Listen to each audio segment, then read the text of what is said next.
মানুষেরা ইসলাম ধর্মের সৌন্দর্য দেখে কালেমা পড়ে মুসলমান হচ্ছে।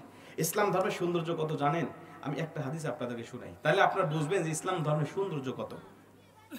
এই হাদিসটা আপনাদেরকে আমি বলি, আমার বিশ্বাস আপনাদের ঈমানটা বৃদ্ধি হয়ে যাবে। ইসলাম ধর্মের সৌন্দর্য কেমন? ইউটিউবে হয়তো বা এই ওয়াজটা আপনারা শুনেছেন, অনেকেই জানেন নাই, শুনেন নাই। আমি আপনাদেরকে শোনাই যে ইসলাম ধর্মের সৌন্দর্য কেমন। আজকে শুধু কোরআন গবেষণা করে মানুষ মুসলমান হচ্ছে তা নয়, কোরআন রিসার্চ করে মুসলমান হচ্ছে তা নয়, হাদিস রিসার্চ করে মুসলমান হচ্ছে তা নয়। ইসলামে আমরা যে ইবাদতগুলো করতেছি, নামাজ, রোজা, হজ, যাকাত সহ যত ইবাদত, ওযু, গোসল, যত রকম ইবাদত আছে, সব ইবাদতগুলো গবেষণা করে করে বিজ্ঞানীরা নিত্য নতুন কালেমা পড়ে মুসলমান হয়ে যাচ্ছে। لا شريك له ونشهد أن محمدا عبده ورسوله أما بعد فقد قال الله تعالى في كلامه المجيد والفرقانه الحميد জবান খুলে সকলে তেলাওয়াত করে আউযু বিল্লাহি মিনাশ শাইতানির রাজীম বিসমিল্লাহির রহমানির রহিম قل بفضل الله وبرحمته فبذلك فليفرحوا هو خير مما يجمعون صدق الله العظيم. وقال النبي صلى الله عليه وسلم لا يؤمن أحدكم حتى أكون أحب إليه من والده وولده والناس أجمعين متفق عليه أو كما قال عليه الصلاة والسلام. শুধু ঘুষ আর অবিচারে, মদ জুয়া দুর্নীতি ব্যভিচারে, নারী ধর্ষণ মানুষ খুনে চলছে বাংলার এ জমিন।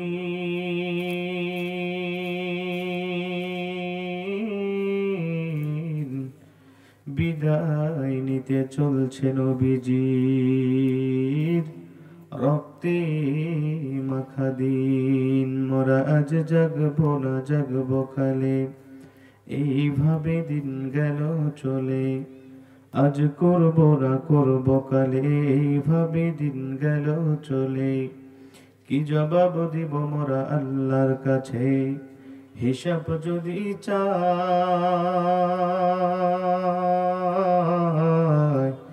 দিন ফুরিয়ে যাই রে আমার, সময় ফুরিয়ে যায়। তবে মানুষ তুমি আমি আজ মনে রাখি, একদিন তোমার আমার দেহ হবে মাটি। থাকবে না রে হায়, মাটির দেহ মাটির সাথে মিশবে রে ধুলায়। সবাই একটু কালেমা পড়ি লা ইলাহা, আওয়াজ করে লা ইলাহা। মাশাআল্লাহ, সুন্দর আওয়াজ হচ্ছে, একসাথে সকলে লা ইলাহা।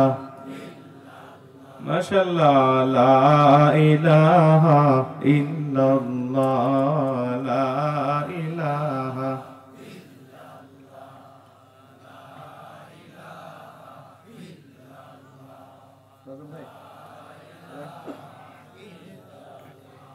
পা লাগতেছে তো, এই কোরআনটাকে রাখেন, পা রাখবো তো, কোরআন থাকলে পা রাখা যাবে না, একটু সাইডে রাখেন। লা ইলাহা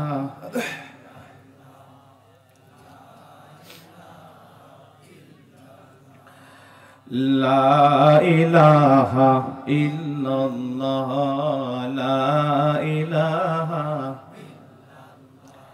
এই কালিমার দাওয়াত দিতে মার খাইলেন নবী তায়েফেতে, ঠিক কিনা বলেন? আওয়াজ দিয়ে কথা বলতে হবে, ঠিক কিনা বলেন? নাটোরের মুসলমানের মতো আওয়াজ দিয়ে বলেন, ঠিক কিনা? এই কালিমার দাওয়াত দিতে মার খাইলেন নবী তায়েফেতে, বন্দী হলেন দেশে ছাড়লেন তবু বিপ্লবী কালিমা ছাড়লেন না। লা ইলাহা, মাশাআল্লাহ, লা ইলাহা, লা ইলাহা ইল্লাল্লাহ, লা ইলাহা, সুবহানাল্লাহ, আলহামদুলিল্লাহ, লা ইলাহা, সবাই সুবহানাল্লাহ, আলহামদুলিল্লাহ, লা ইলাহা, সুবহানাল্লাহ, আলহামদুলিল্লাহ, লা ইলাহা। তুমি বাঁচাও, তুমি মারো, অবিরত ক্ষমা করো।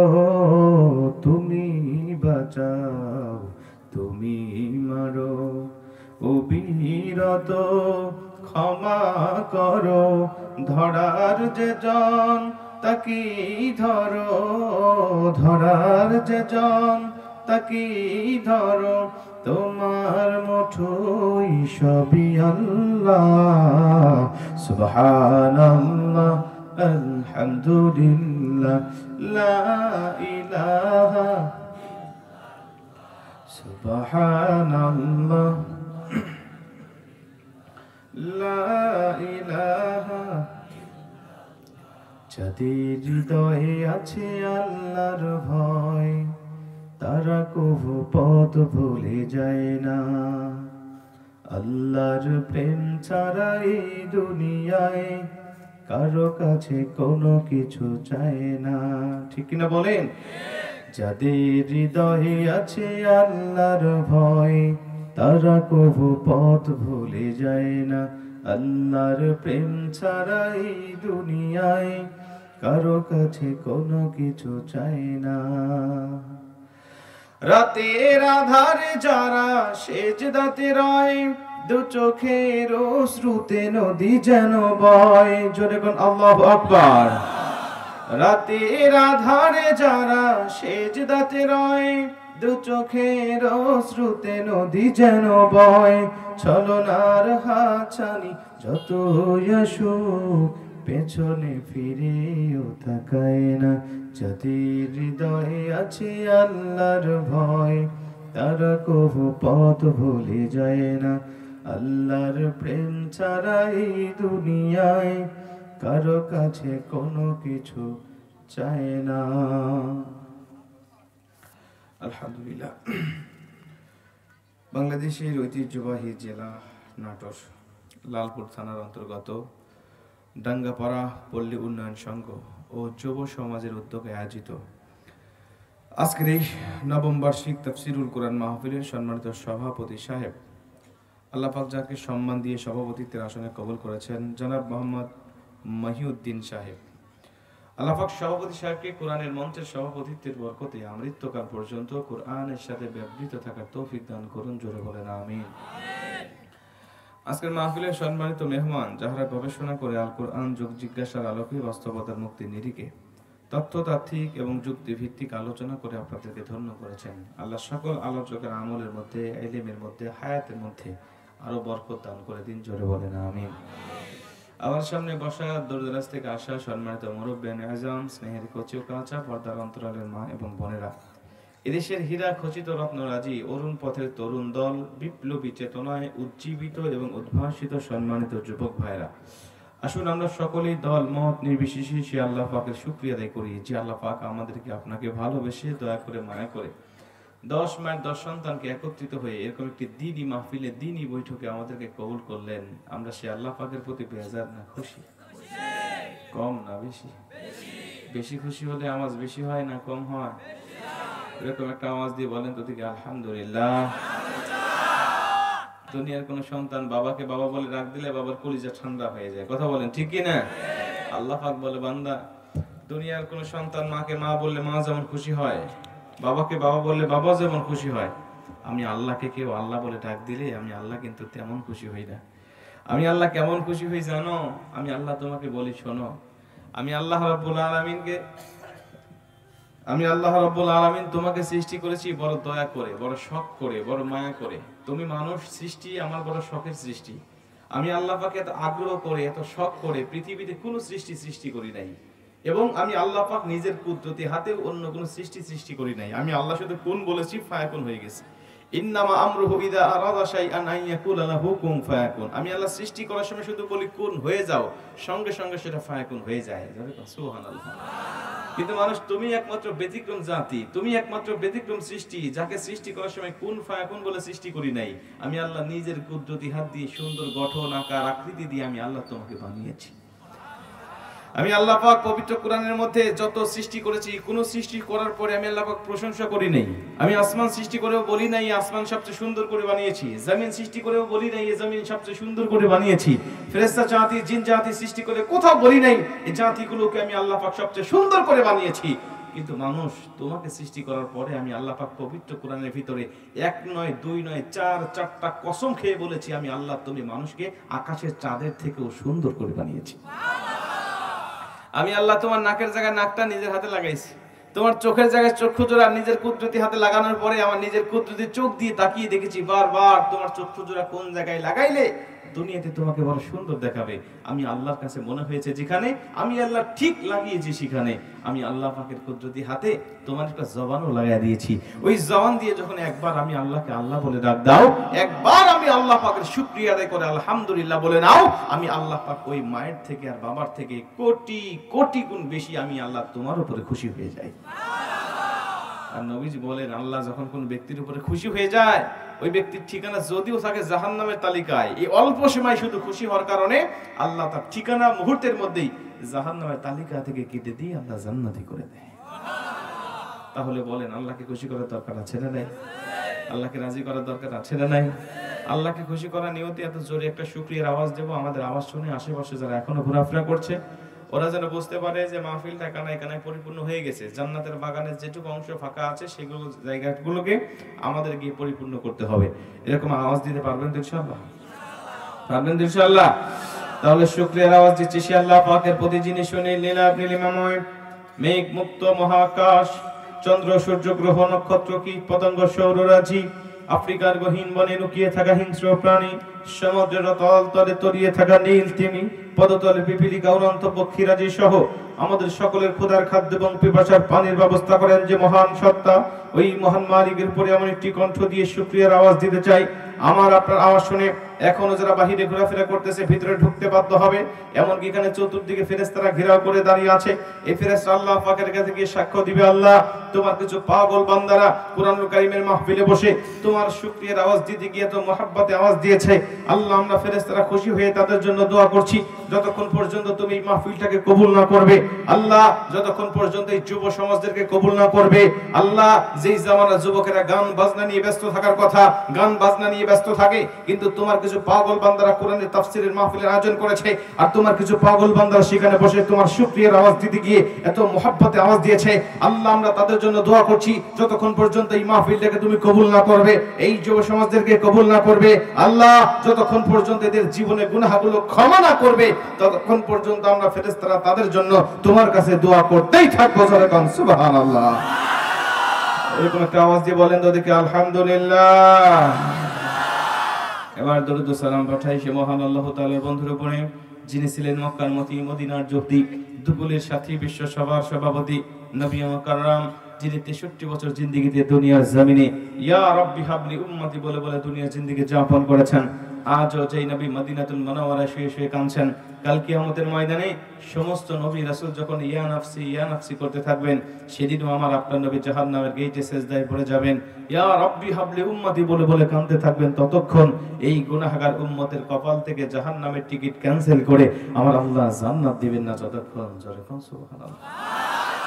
প্রাণ খুলে সে নবীর উপরে দরুদ ও সালাম পাঠাই, সকলে বলি সাল্লাল্লাহু আলাইহি ওয়াসাল্লাম। প্রাণ প্রিয় নাটোরবাসী, জানতে চাই আপনারা সকলে কেমন আছেন? ভালো আছেন সবাই? আলহামদুলিল্লাহ আলা কুল্লি হাল। সকল অবস্থায় সর্ব অবস্থায় আল্লাহর শুকরিয়া আদায় করা হলো আমাদের জন্য দায়িত্ব এবং কর্তব্য এবং ফরজ। আমরা যে পজিশনে থাকি, যে অবস্থার মধ্যে থাকি, আল্লাহ পাকের কল্যাণ আমাদের উপরে থাকে। এই জন্য আমরা সুখে থাকি আর দুঃখে থাকি, সুস্থ থাকি আর অসুস্থ থাকি, আমরা সব সময় একজনের শুকরিয়ার আওয়াজ দেব। বলেন তো তিনি কে? আল্লাহ। সে আল্লাহ পাকের শুকরিয়া আদায় করতে কোনো কার্পণ্যতা আছে? তাহলে আবারও শুকরিয়া আদায় করে বলছি আলহামদুলিল্লাহ। সম্মানিত উপস্থিতি, ভূমিকা লম্বা করার কোনো সুযোগ নাই। আমি আপনাদেরকে নিয়ে সরাসরি আলোচনা যেতে চাই। আলোচনা শুরুতে দুহাত উঁচু করে একটা আল্লাহ নামে তাকবীর দিবেন। আপনারা পারবেন তো ইনশাআল্লাহ? তাকবীরের আওয়াজ দিলে কি আর কোনো সমস্যা আছে? আপনাদের এলাকায় কোনো সমস্যা নেই তো? রাজাকাররা জঙ্গিবাদ বলে কেউ গালি দিবে না তো? আর সেদিন পিছন দিয়ে চলে গেছে নাকি? এখন তাকবীরের আওয়াজ দিয়ে বুক ফুলিয়ে রাস্তা দিয়ে হাঁটবেন, কেউ আর আপনাকে কিছু থামাতে পারবে না। কথা বল ঠিক কিনা?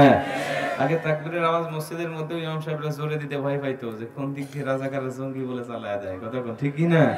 তো এখন তাকবীরের আওয়াজ দিতে দিতে আপনারা এই ডাঙ্গাপাড়া থেকে চলে যাবেন ঈশ্বরদী পর্যন্ত, এদিকে চলে যাবেন সেই কয়েন বাজার পর্যন্ত। একজন হোক আর 5 জন হোক আর 7 জন হোক আর 1000 জন হোক, কোনো বাপের বেটা বাধা দিতে পারবে না। কথা বল ঠিক কিনা? তাকবীরের আওয়াজের বাধা অতীতেও ছিল, কিন্তু বাধা দিয়ে কেউ রুখে রাখতে পারে নাই। কারণ এই তাকবীরের আওয়াজটা কার?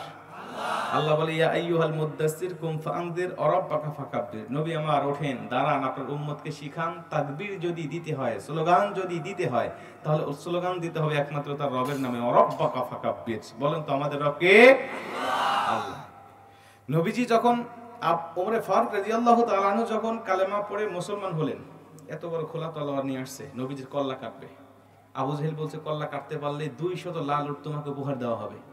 200 লাল উটের ঘোষণা শোনার পরে আর স্থির রাখতে পারে নাই, এক দৌড় দিয়ে চলে আসছে খোলা তলোয়ার নিয়ে নবীজির কল্লা কাটবো। প্রতিমধ্যেই সূরা তাহা তেলাওয়াত করতেছিলেন তার বোন ফাতেমা। বোন ফাতেমার কণ্ঠে তেলাওয়াতের আওয়াজ শোনার পরে মনটা পরিবর্তন হয়ে গেছে।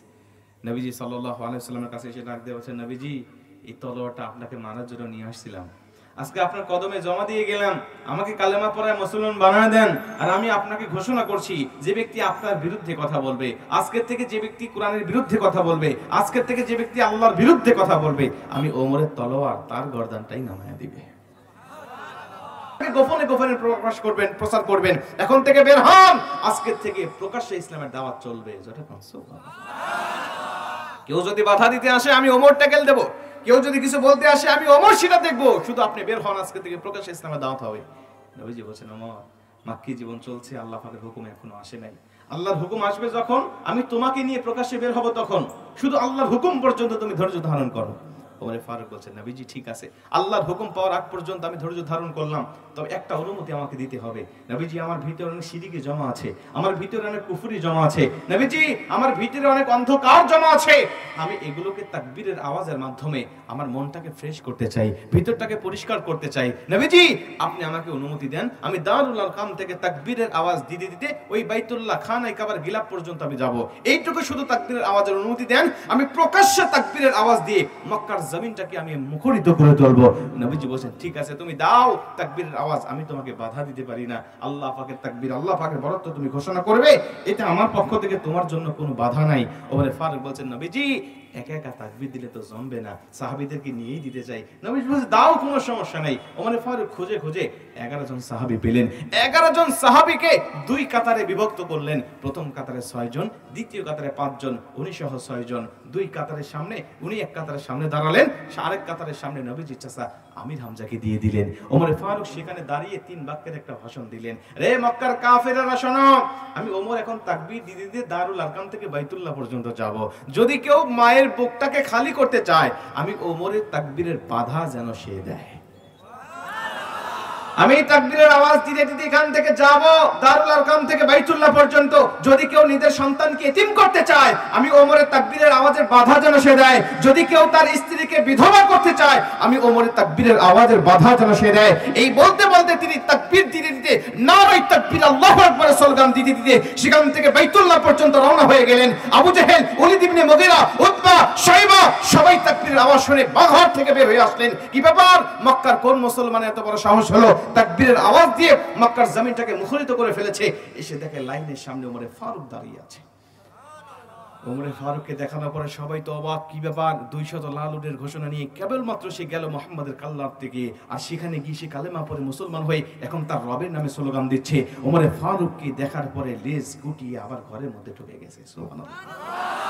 তাকবীরের আওয়াজের বাধা তখনো দিতে চাইছে, পারে নাই। এখনো তাকবীরের আওয়াজের বাধা ছিল কিন্তু চলে গেছে, পারে নাই। এখনো তাকবীরের আওয়াজ আছে, চলবে, থাকবেই, এবং যারা বাধা দিতে আসবেই ওরাই এই দেশ থেকে পালিয়ে যাবে। কথা বলে ঠিক কি না? এই জমিনে তাদের জায়গা হবে না। তাকবীরের আওয়াজ ছিল, আছে এবং থাকবে, এবং আমি যারা বাধা দিচ্ছি আমরা একদিন থাকবো না, চলে যাবো। কথা বলে ঠিক কি না? অর্থাৎ তাকবীরের আওয়াজের বাধা দিয়ে কেউ রুখে রাখতে পারবে না, আমাদের মুখও কেউ বন্ধ করতে পারবে না। তাকবীরের আওয়াজ চলবেই। রাজি আছেন তো ইনশাআল্লাহ? রাজি আছেন তো ইনশাআল্লাহ? একটা তাকবীর দেওয়া যাবে? দু হাত উঁচু করে আল্লাহর পাকের নামে একটা তাকবীর দেওয়া যাবে? আল্লাহর দেওয়া জবান দিয়ে আল্লাহর নামে একটা তাকবীর দেন তো দেখি। লিল্লাহি তাকবীর। দু হাত উঁচু করে লিল্লাহি তাকবীর। আল কোরআনের আলো, আল হাদিসের আলো, দুনিয়ার মুসলিম, লিল্লাহি তাকবীর। নাস্তিকতা নিপাত যাক, দিন ইসলাম জিন্দাবাদ। নাস্তিকতা নিপাত যাক, দিন ইসলাম জিন্দাবাদ। কোটি প্রাণে একই আওয়াজ, খোদাদ্রোহী ছাড় পাবে না, এই বাংলায় ঠাঁই হবে না। মুসলমান জেগেছে আজ, তোলো তোলো আওয়াজ তোলো, জোর কদমে সামনে চলো, সবাই মিলে একই তালে দাও না স্লোগান।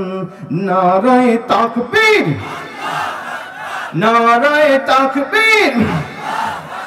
মুসলমানের এই জমিনে নাস্তিকদের ঠাঁই নাই, নাস্তিকদের পক্ষে যারা তাদের কোনো রক্ষা নাই। মুসলমানের এই জমিনে নাস্তিকদের ঠাঁই নাই, নাস্তিকদের পক্ষে যারা তাদের কোনো রক্ষা নাই। এই জমিনে থাকতে হলে কোরআন মানতে হবে, কোরআন না মানলে সে তো ভারত যেতে হবে। ঠিক আছে? তোলো তোলো আওয়াজ তোলো, জোর কদমে সামনে চলো, সবাই মিলে একই তালে দাও না স্লোগান। নারায়ে তাকবীর, নারায়ে তাকবীর। দিন ইসলাম, দিন ইসলাম, লিল্লাহি তাকবীর। মুসলমান ভাইরা আমার, খুব মনোযোগ দিয়ে কথাগুলো শুনে নিবেন।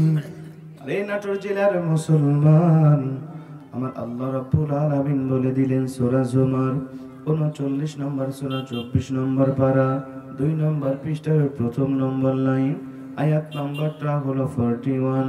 41 নম্বর আয়াতের মধ্যে আল্লাহ চমৎকার ভাবে বলেন, হেদায়েতের পথে যখন তুমি পরিচালিত হতে থাকবে, তখন আমি আল্লাহ পাকের হুকুম আহকাম গুলো তুমি মেনে মেনে চলতে থাকবে।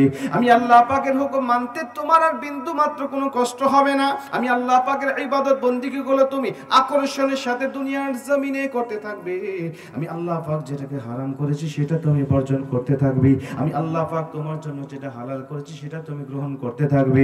রে পৃথিবীর মানুষেরা, এটাই যদি হয় তোমার দুনিয়ার জমিনের মূল লক্ষ্য, আমি আল্লাহ পাক বলে দিলাম, এই অবস্থার মধ্য থেকে যখন তুমি দুনিয়া থেকে বিদায় নিয়ে চলে যাবে, দুনিয়া থেকে বিদায় নিতে তোমার দেরি হবে, আমি আল্লাহ পাক বলে দিলাম, জান্নাতের জন্য কিয়ামত পর্যন্ত তোমাকে ঠেকিয়ে রাখবো না, জান্নাতের জন্য কিয়ামত পর্যন্ত তোমাকে অপেক্ষা করিয়ে রাখবো না। আমি আল্লাহ পাক বলছি, তোমার জান্নাতের মধ্যে তুমি ঢুকেই যাবে, শুধু বাধা থাকবে একটা, আর সেটা হলো তোমার মরণ। তুমি মরণা বিধায় তুমি জান্নাতে যাও না।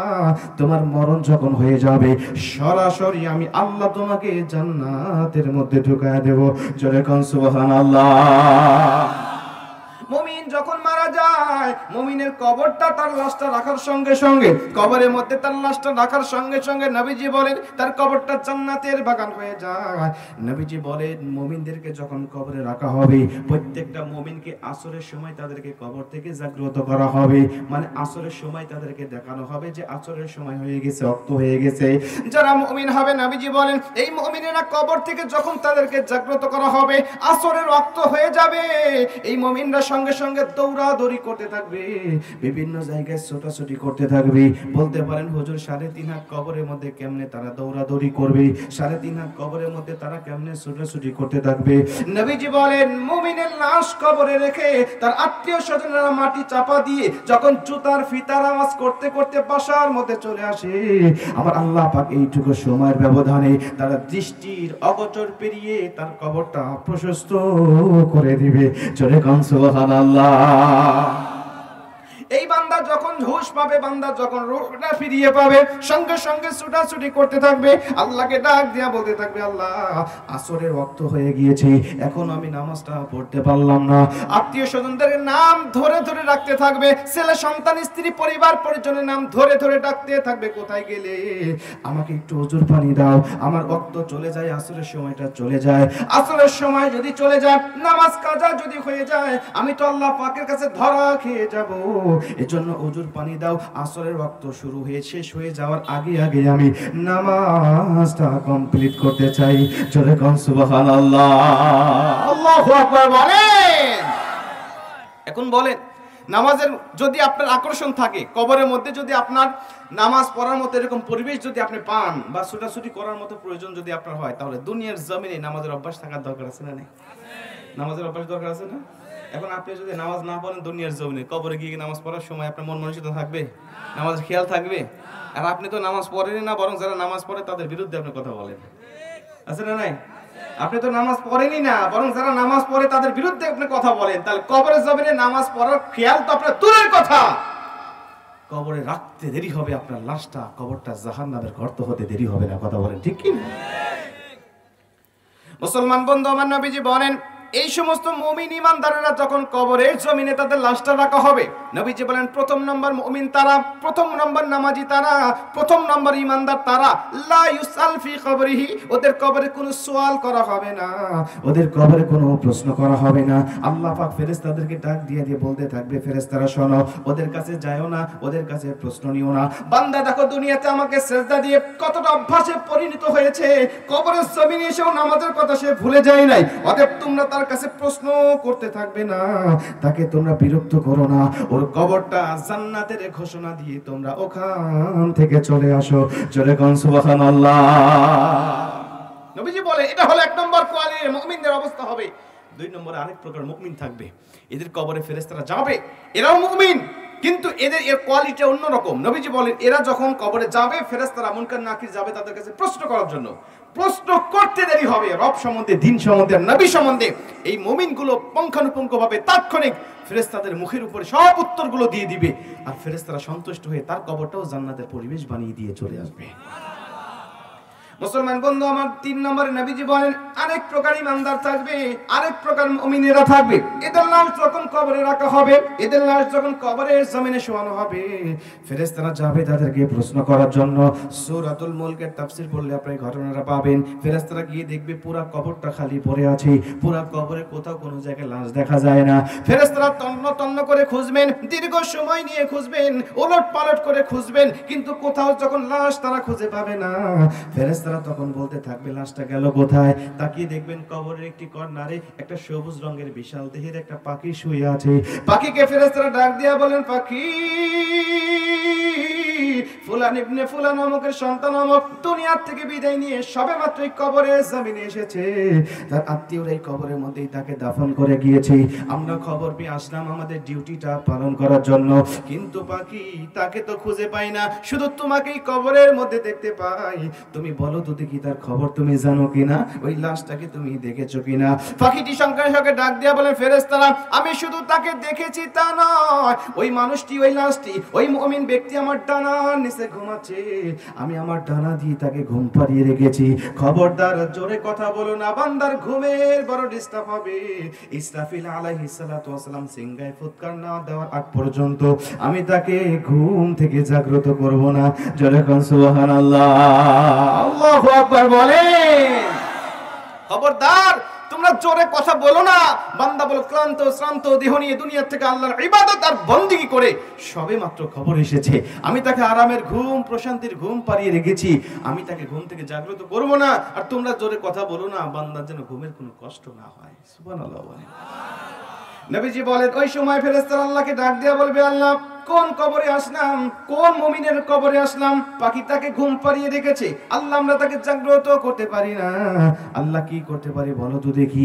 আল্লাহ পাক তখন ডাক দেয়া বলেন, ফেরেশতারা শোনো, দুনিয়ার সব কবরে তোমরা যাবে, সবার কবরে তোমরা প্রশ্ন করবে, কিন্তু আমি আল্লাহ পাক তোমাদেরকে গুনে গুনে 7 প্রকার ইমানদারের বৈশিষ্ট্য বর্ণনা করলাম, 7 প্রকার মুমিনের কোয়ালিটি বর্ণনা করে দিলাম।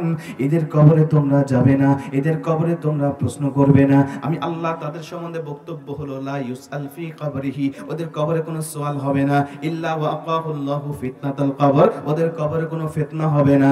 আমি আল্লাহ তাদের জান্নাতে যাওয়ার জন্য বাধা রেখেছিলাম একটা, তারা মরে না, মরণটাই জান্নাতে যাওয়ার জন্য বাধা। ওর যখন মরণ একবার হয়ে গিয়েছে আর তাদের কোনো বাধা নাই, সরাসরি আমি আল্লাহ জান্নাতি সুখ তাদের কবরের মধ্যে দিয়ে রেখেছি। চলে কোন সুবহানাল্লাহ। যদি উত্তর তোমাদের নিতে হয়, যদি মনে করো যে আমাদের ডিউটি আমাদের পালন করতে হবে, আমি যেহেতু তোমাদের প্রশ্ন নেওয়ার জন্য, প্রশ্নের উত্তর নেওয়ার জন্য তোমাদেরকে দায়িত্ব দিয়েছি, যদি মনে করো আমাদেরকে উত্তরটা নিতে হবে, তাইলে আমি আল্লাহ পাক তোমাদেরকে বলে দিলাম, শোনো ওই কবরে নয়, আমি আল্লাহ পাকের কাছে চলে আসো, আমি আল্লাহ পাকের কাছে তোমরা প্রশ্ন করো, আমি আল্লাহ পাক ওই বান্দার পক্ষ থেকে তোমাদেরকে উত্তরগুলো দিয়ে দিব। জোরে কোন সুবহানাল্লাহ। আল্লাহু আকবার বলেন। আল্লাহ পাক কিছু কিছু ব্যক্তির জন্য, কিছু কিছু বান্দার জন্য, বান্দের জন্য কবরের জমিনে আল্লাহ পাক প্রশ্ন তৈরি করে রাখছেন, আল্লাহ পাক নিজে তাদেরকে প্রশ্ন করুন, উত্তরগুলো দিয়ে দিবেন। রাবিয়া বসরির নাম শুনছেন আপনারা? রাবিয়া বসরি রাহমাতুল্লাহ আলাইহি, তিনি রাবিয়া বসরি তিনি যখন দুনিয়ার জমি থেকে বিদায় নিলেন, যখন বিদায় নিলেন মুনকার নাকির তার কবরে আসলেন, আসার পরে তাকে প্রশ্ন করলেন, বলো তোমার রব কে ছিল? রাবিয়া বসরি ডাক দিয়া বলছেন, আচ্ছা তোমরা কোথা থেকে এসেছো? বলে আমরা লক্ষ লক্ষ কোটি কোটি মাইল দূর থেকে এসেছি। বলছে আমি কোথা থেকে আসছি জানো? বলে তুমি তো দুনিয়ার উপর থেকে আসছো, মাইল 3.5 হাত নিচে তুমি আসছো।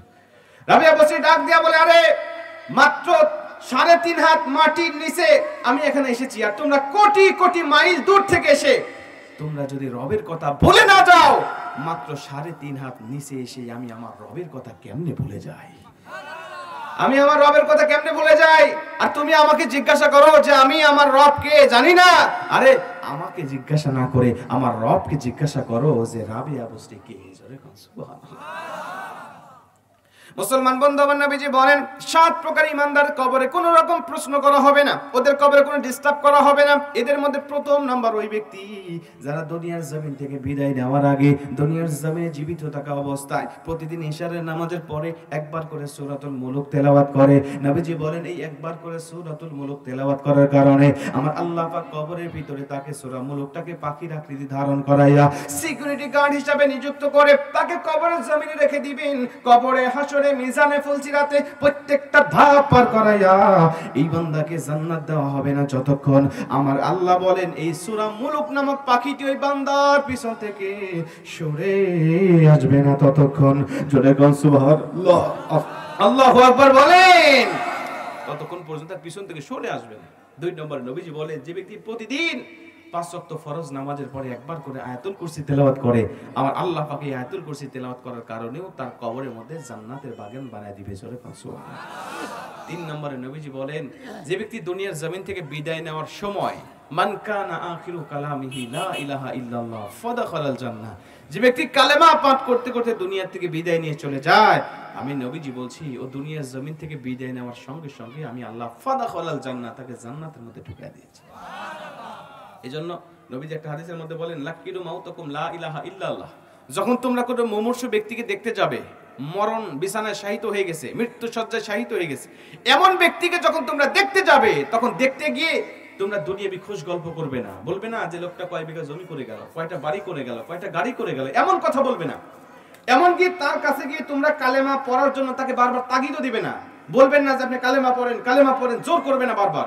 আমাদের সমাজে এরকম হয় না, বারবার বল আপনি কালেমা পড়েন, কালেমা পড়েন। নবীজি পরিষ্কার ভাবে নিষেধ করেছেন তুমি তাকে জোর করো না, তাগিদ দিও না, তুমি তাকে বাধ্য করো না। কেন?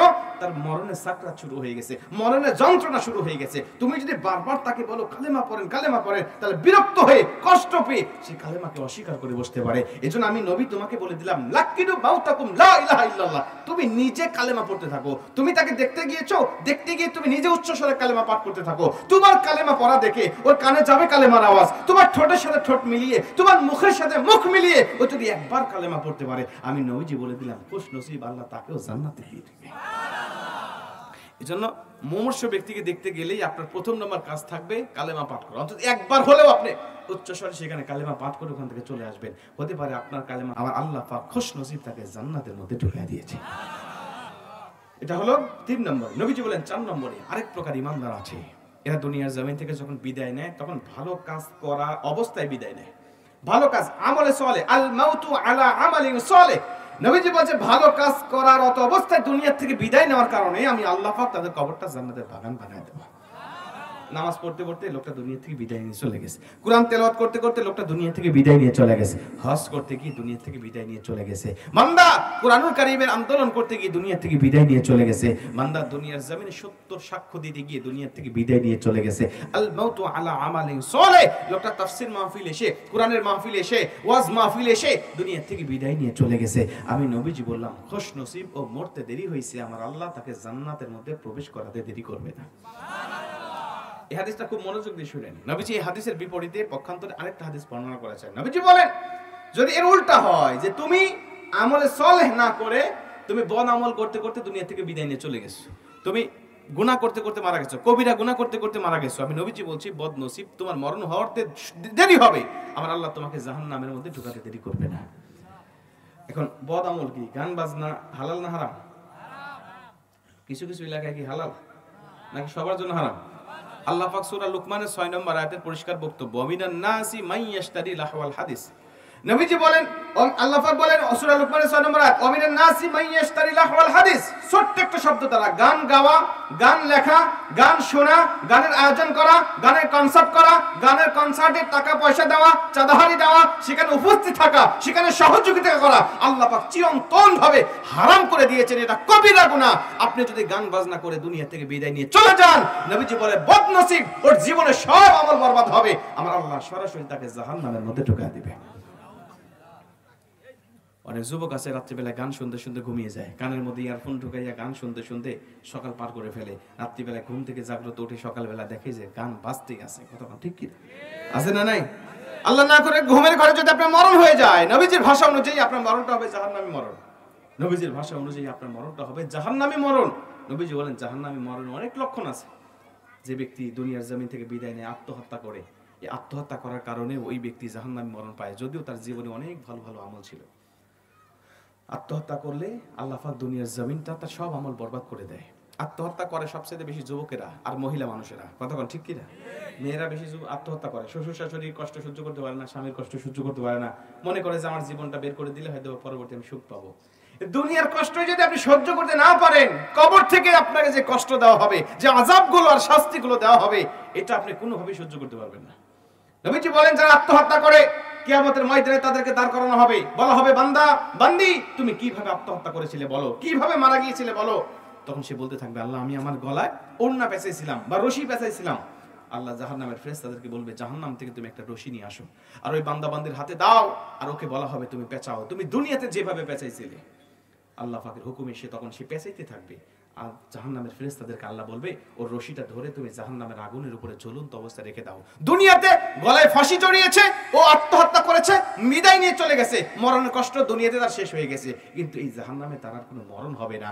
ওর আযাব চলতেই থাকবে, আযাব চলতেই থাকবে, মরণের যন্ত্রণায় ছটফট করতে থাকবে, ওর ফাঁসির রশি গলায় থাকবে, আর নিজ দিয়ে জাহান্নামের আগুনগুলো তাকে পুড়িয়ে চালিয়ে ভস্ম করে দিবে। জোরে কোন সুবহানাল্লাহ।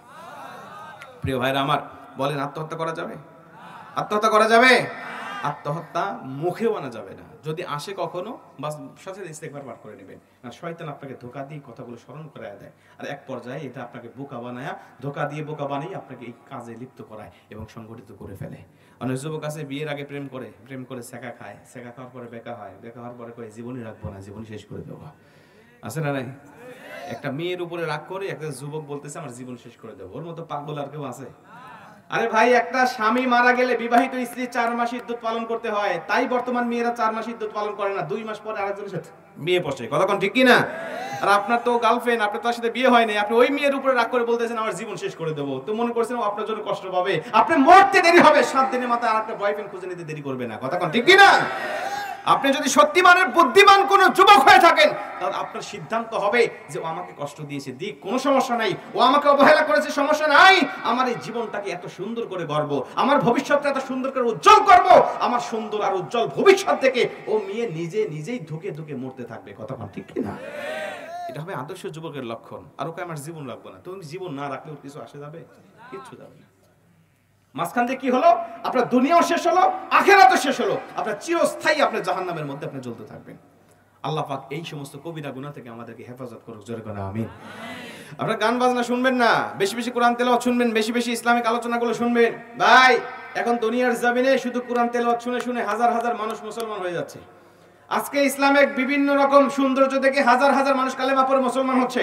আজকে সামান্য মসজিদের আজানের আওয়াজ শুনে হাজার হাজার মানুষ কালেমা পড়ে মুসলমান হচ্ছে। আপনি অবাক হয়ে যাবেন যে মসজিদের একটা আজান আমরা তো শুনি, আমরা কানের মধ্যে যেন আজানের আওয়াজ না ঢোকে এজন্য আর কানের মধ্যে ইয়ারফোন ঢোকাই।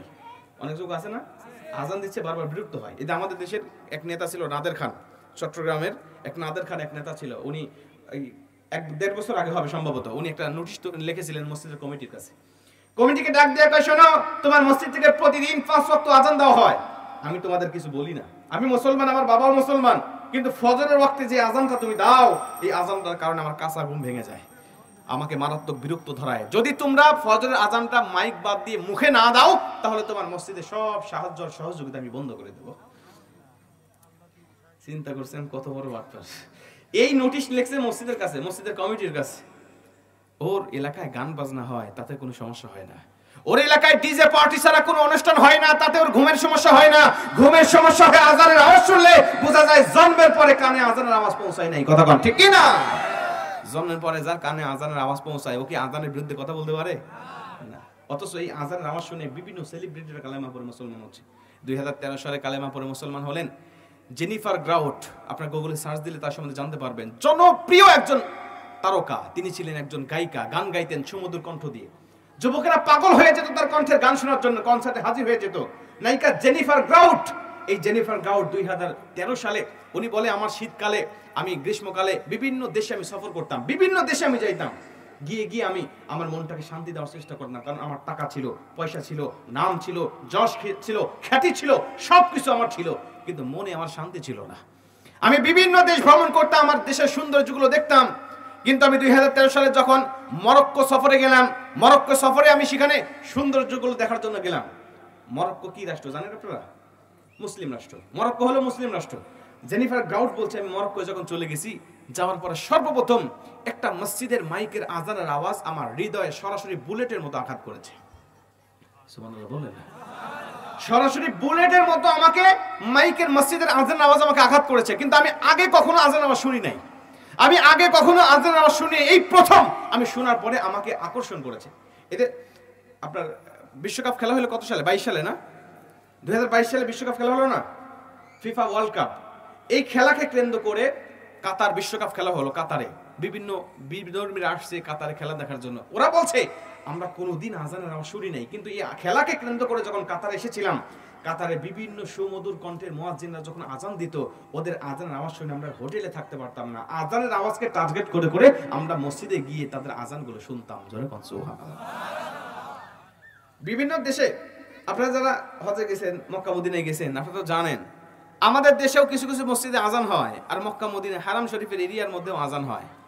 ওই আজানের মধ্যে কোনো বিরক্তি নাই, ওই আজানের মধ্যে কোনো ক্লান্তি নাই, ওই আজানের মধ্যে কোনো রকম কষ্ট নাই।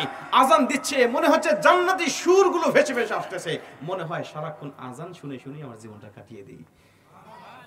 আর আমরা মুয়াজ্জিন তো ভালো মুয়াজ্জিন রাখতে চাই না, টাকা যেখানে কম, মুরব্বির দাঁত পড়ে গেছে 36টাই, ওই রকম মুরব্বি ধরে নিয়ে এসে আমরা মুয়াজ্জিনের দায়িত্ব দিয়ে দিই। কথার কথা, এরকম মুরব্বীদেরকে আমরা তাদেরকে দায়িত্ব দেই। কেন দেই? টাকা খরচ করতে চাই না। কোটি কোটি টাকা খরচ করে আমরা মসজিদ করতে পারি, কিন্তু ইমাম মুয়াজ্জিনকে আমরা টাকা দিতে পারি না। কথা ঠিক কি না? ইমাম মুয়াজ্জিনকে আমরা টাকা দিতে পারি না, ওই সময় আমাদের কষ্ট হয়ে যায়। অথচ একটা মসজিদে কোটি কোটি টাকা খরচ করে আমরা মসজিদ করতেছি। মসজিদের মুয়াজ্জিনের আযান হবে সুমধুর, যেন তার আযানের আওয়াজ শুনে বিধর্মীরা পর্যন্ত এই আযানের প্রতি আকৃষ্ট হয়ে ইসলাম নিয়ে নতুন করে চিন্তা ভাবনা শুরু করে। কথা কোন ঠিক কি না?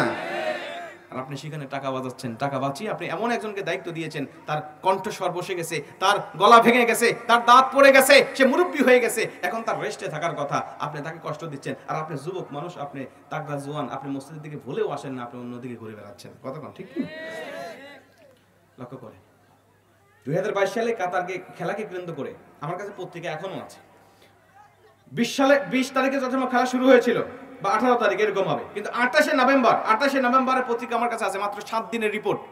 বলছে এই সমস্ত ব্যক্তিরা যখন আযানের আওয়াজ শুনে মসজিদে গিয়েছে, যাওয়ার পরে বিভিন্ন মসজিদে গিয়ে মুয়াজ্জিনদেরকে বলতেছে, আচ্ছা তোমরা কি গান গাচ্ছ?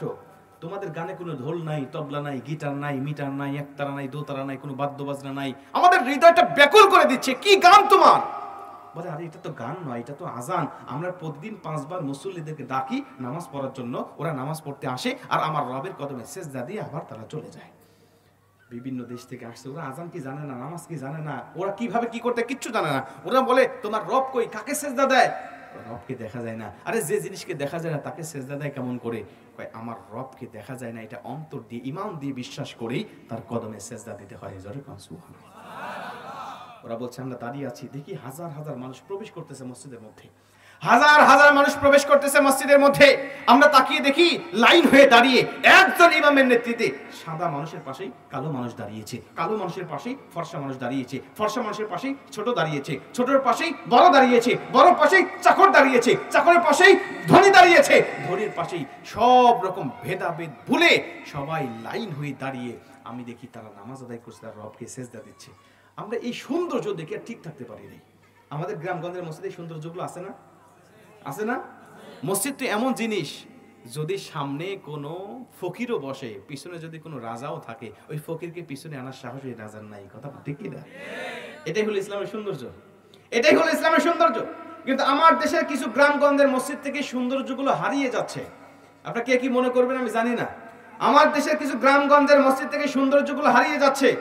1 নম্বর হারাচ্ছে, বিভিন্ন মসজিদের চেয়ারগুলো এমন ভাবে দখল করা হচ্ছে, সে যে একটা ভাবসাবের মানুষ এটা প্রকাশ করার জন্য চেয়ারে নামাজ পড়ে। আছে না নাই? আচ্ছা, গত কয়েকদিন আগে যেন একজন নামাজ পড়লাম, খেয়াল হচ্ছে না আমার, দেখি ইমাম সাহেবের বরাবর 4-5 ব্যক্তি একবারে লাইন হয়ে দাঁড়াইছে, আর 2 পাশে সবাই দাঁড়িয়ে আছে। আমার কাছে মনে হলো যে হয়তো বা কমিটির কোনো লোক হবে, কারণ দেখতে একটু চকচক করতেছে। এরকম ভাবে চেয়ারগুলো দখল হয়ে গেছে আজকের মসজিদগুলোতে। 2 নম্বরে, আজকে মসজিদের বিভিন্ন মসজিদে আছে ছোট্ট ছোট্ট বাচ্চাদেরকে দেখলে মুরব্বীরা নাক ছিটকায়। আছে না নাই? এবং ওই মসজিদের ছাত্র ছোট ছোট সন্তানরা যদি একটু দেখবেন নামাজের মধ্যে হাসাহাসি করে, নামাজের মধ্যে দৌড়াদৌড়ি করে, নামাজের মধ্যে একটু উচ্চস্বরে কথা বলে, তাইলে মুরব্বী দেখবেন নামাজ শেষ হয়েছে কি না হয়েছে, ইমাম সাহেব করে ডানে সালাম ফিলাইছে, ওর বামে এখনো হয় নাই, ও ওই বাচ্চাকে ধমক দিতে যেন দেরি করে না, ডাক দেখে তোর বাবা আসে না মসজিদে, তোর আসার কি দরকার, তোর বয়স আরো অনেক আছে, তুই পরে আসবি, এখন আসার সময় কি তোর, বের হ মসজিদ থেকে। ওই বাচ্চা যেন কানে ধরে তওবা করে, আল্লাহ জীবনে ভুল করে একবার মসজিদে আসছি, আর জীবনে মসজিদে আসবো না। বিশ্বাস করেন, আপনার কোন ব্যবহারের কারণে যদি কোনো ছেলে, কোনো বাচ্চা, কোনো ছোট মানুষ মসজিদ থেকে বিমুখ হয়ে যায়, ও যদি আজীবন নামাজ নাও পড়ে, ও নামাজ না পড়ে যত গুনাহ অর্জন করবে, প্রতিটা গুনাহের একটা অংশ আপনার আমলনামায়ও যাবে। আপনার উৎসাহের কারণে যদি কোনো ব্যক্তি নামাজ পড়া শুরু করে, হোক সেটা ছোট হোক সেটা বড়, ছোট বাচ্চাকে নামাজে নিয়ে আসবেন, ওর হোক এখনো শরীয়ত কায়েম হয় নাই, কিন্তু নামাজ পড়ার কারণে, আপনার ডেকে নিয়ে আসার কারণে ওই কবুল নামাজের সওয়াব আল্লাহ আপনার আমলনামায় দান করবে। বাচ্চাদেরকে মসজিদে নিয়ে আসবেন, ছোট বাচ্চাদেরকে মসজিদে নিয়ে আসবেন, ওই বাচ্চা অভ্যাস হয়ে যাবে, নামাজ কাজা করবে না, আপনি দুনিয়া থেকে বিদায় নিয়ে চলে যাবেন, আজীবন নামাজ পড়ে যত সওয়াব অর্জন করবে, প্রতিটা সওয়াবের ধারা আপনার আল্লাহ পাক আপনার কবরে পৌঁছায় দিবে। ওরা বলছে এত সৌন্দর্য তোমার মসজিদে, দেখি না কি হয়। নামাজ শেষে ইমাম সাহেবদেরকে বলতে চাচ্ছা, তোমরা সবাই লাইন হয়ে এক আল্লাহকে সেজদা দিলে, তোমাদের ধর্ম সম্বন্ধে জানতে চাই, তোমাদের ধর্মটা কেমন আমি একটু দেখতে চাই। তার ধর্ম সম্বন্ধে সৌন্দর্যগুলো ইমাম সাহেবরা প্রকাশ করতে লাগলেন। কাতারের বিভিন্ন মসজিদের ইমামরা তাকে বোঝাতে লাগলেন। বুঝে 28শে নভেম্বরের পত্রিকা আমার কাছে আছে, এই প্রথম 7 দিনেই 888 জন কালেমা পড়ে মুসলমান হয়ে গেছে। একটু জোরে কোন সুবহানাল্লাহ। মুসলমান ভাইরা আমার রহমান লক্ষ্য করেন, এভাবে বিভিন্ন জায়গায় আজানের সুর শুনে, কোরআনের তেলাওয়াত শুনে মানুষেরা কালেমা পড়ে মুসলমান হয়ে যাচ্ছে। মুসলমান বন্ধু আমার নায়িকা জেনিফার গ্রাউ তিনি বলে, আমিও ঠিক এভাবেই কালেমা পড়ে মুসলমান হয়ে ঝড় জন্য উদ্বুদ্ধ হয়ে গেলাম। বিভিন্ন মসজিদ থেকে সুমধুর কণ্ঠের আজানের আওয়াজ শোনার পরে ইসলাম সম্বন্ধে চিন্তা ভাবনা শুরু করলাম। আমি যখন মরক্কো সফর শেষ করে নিজের দেশে চলে আসলাম, নিজের দেশে এসে মুসলিম কারা তাদেরকে খুঁজে খুঁজে বের করতে লাগলাম। বিভিন্ন পণ্ডিতদের কাছে ইসলামের সবকগুলো নিতে লাগলাম, ইসলামের সৌন্দর্যগুলো দেখতে শুরু করলাম। এই ইসলামের সৌন্দর্য দেখতে গিয়ে আমি দেরি করি নাই, কালেমা পড়ে মুসলমান হয়ে গেলাম। জোরে কোন সুবহানাল্লাহ। মানুষেরা ইসলাম ধর্মের সৌন্দর্য দেখে কালেমা পড়ে মুসলমান হচ্ছে। ইসলাম ধর্মের সৌন্দর্য কত জানেন? আমি একটা হাদিস আপনাদেরকে শোনাই, তাহলে আপনারা বুঝবেন যে ইসলাম ধর্মের সৌন্দর্য কত। এই হাদিসটা আপনাদেরকে আমি বলি, আমার বিশ্বাস আপনাদের ঈমানটা বৃদ্ধি হয়ে যাবে। ইসলাম ধর্মের সৌন্দর্য কেমন? ইউটিউবে হয়তো বা এই ওয়াজটা আপনারা শুনেছেন, অনেকেই জানেন নাই, শুনেন নাই। আমি আপনাদেরকে শোনাই যে ইসলাম ধর্মের সৌন্দর্য কেমন। আজকে শুধু কোরআন গবেষণা করে মানুষ মুসলমান হচ্ছে তা নয়, কোরআন রিসার্চ করে মুসলমান হচ্ছে তা নয়, হাদিস রিসার্চ করে মুসলমান হচ্ছে তা নয়। ইসলামে আমরা যে ইবাদতগুলো করতেছি, নামাজ, রোজা, হজ, যাকাত সহ যত ইবাদত, ওযু, গোসল, যত রকম ইবাদত আছে, সব ইবাদতগুলো গবেষণা করে করে বিজ্ঞানীরা নিত্য নতুন কালেমা পড়ে মুসলমান হয়ে যাচ্ছে। প্রিয় ভাইরা আমার লক্ষ্য করেন, আপনারা মারা গেলে বড়ই পাতার পানি দিয়ে গোসল করেন না? মানুষগুলোকে মারা গেলে কি দিয়ে গোসল করেন? বড়ই পাতার পানি দিয়ে। কিন্তু একটাবার কি চিন্তা করছেন, আরে পৃথিবীতে এত গাছ আছে, এত গাছের পাতা আছে, ছাল আছে, শিকড় আছে, কিন্তু সেগুলো দিয়ে আমরা গোসল করাই না কেন? ইসলাম বড়ই পাতার পানি দিয়ে গোসল করার কথা বলেছেন। এটা কি চিন্তা ভাবনা করেছি আমরা কখনো? করি নাই। অথচ শুধু মুসলিমরা মারা গেলে কেন বড়ই পাতার পানি দিয়ে গোসল করানো হয়, এই বিষয়টা নিয়ে গবেষণা করে প্রথমে ফ্রান্সের কিছু বিজ্ঞানীরা গবেষণা করে মুসলমান হলেন। আর এই রিপোর্টটা আজও গোটা পৃথিবীতে মানুষেরা শুনতেছে, আর বিধর্মীরা কালেমা পড়ে পড়ে ইসলাম গ্রহণ করে মুসলমান হয়ে যাচ্ছে। আর আমরা যারা মুমিন, আমরা যারা বুঝি নাই, জানি নাই এতদিন, আমাদের ঈমানগুলো বেড়ে যাচ্ছে যে ইসলামের মধ্যে এত সৌন্দর্য, ইসলামের মধ্যে এত সৌন্দর্য। তারা বলতেছেন আমরা গবেষণা করে ইসলাম পালন করার জন্য মুসলমানদেরকে আমরা সহজ করে দিচ্ছি।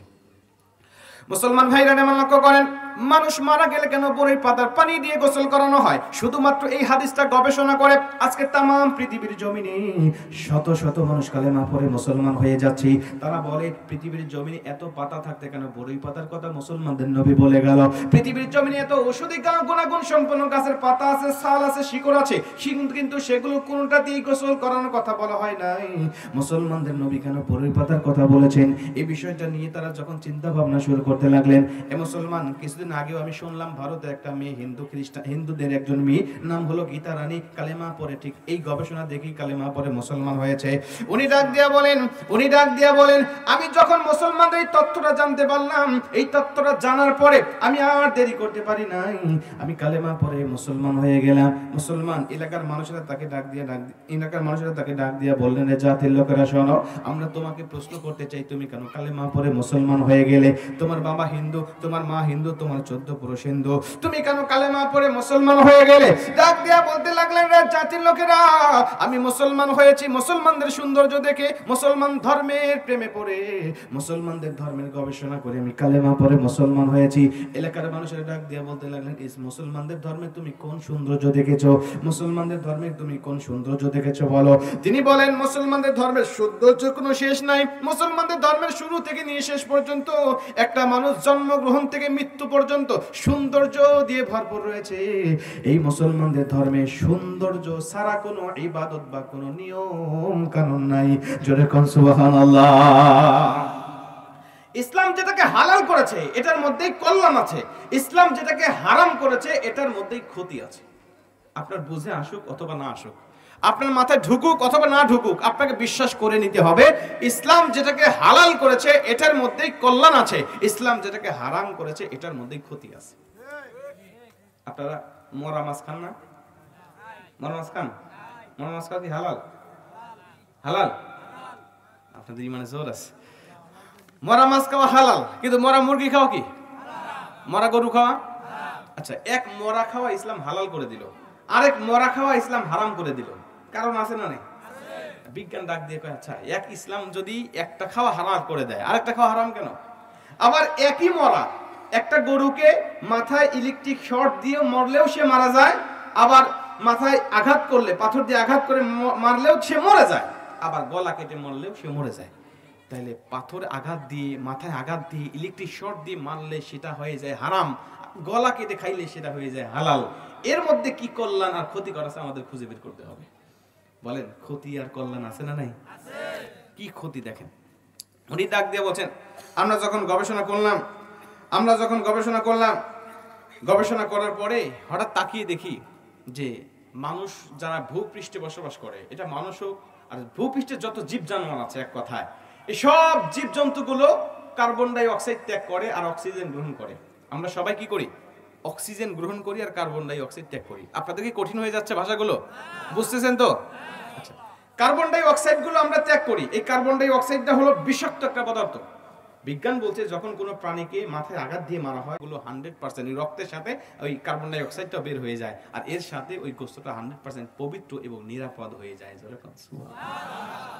বিজ্ঞান বলছে এই জন্য ইসলামের এটাকে হালাল করেছে, আর ওইভাবে মরা খাওয়াকে হারাম করে দিয়েছে।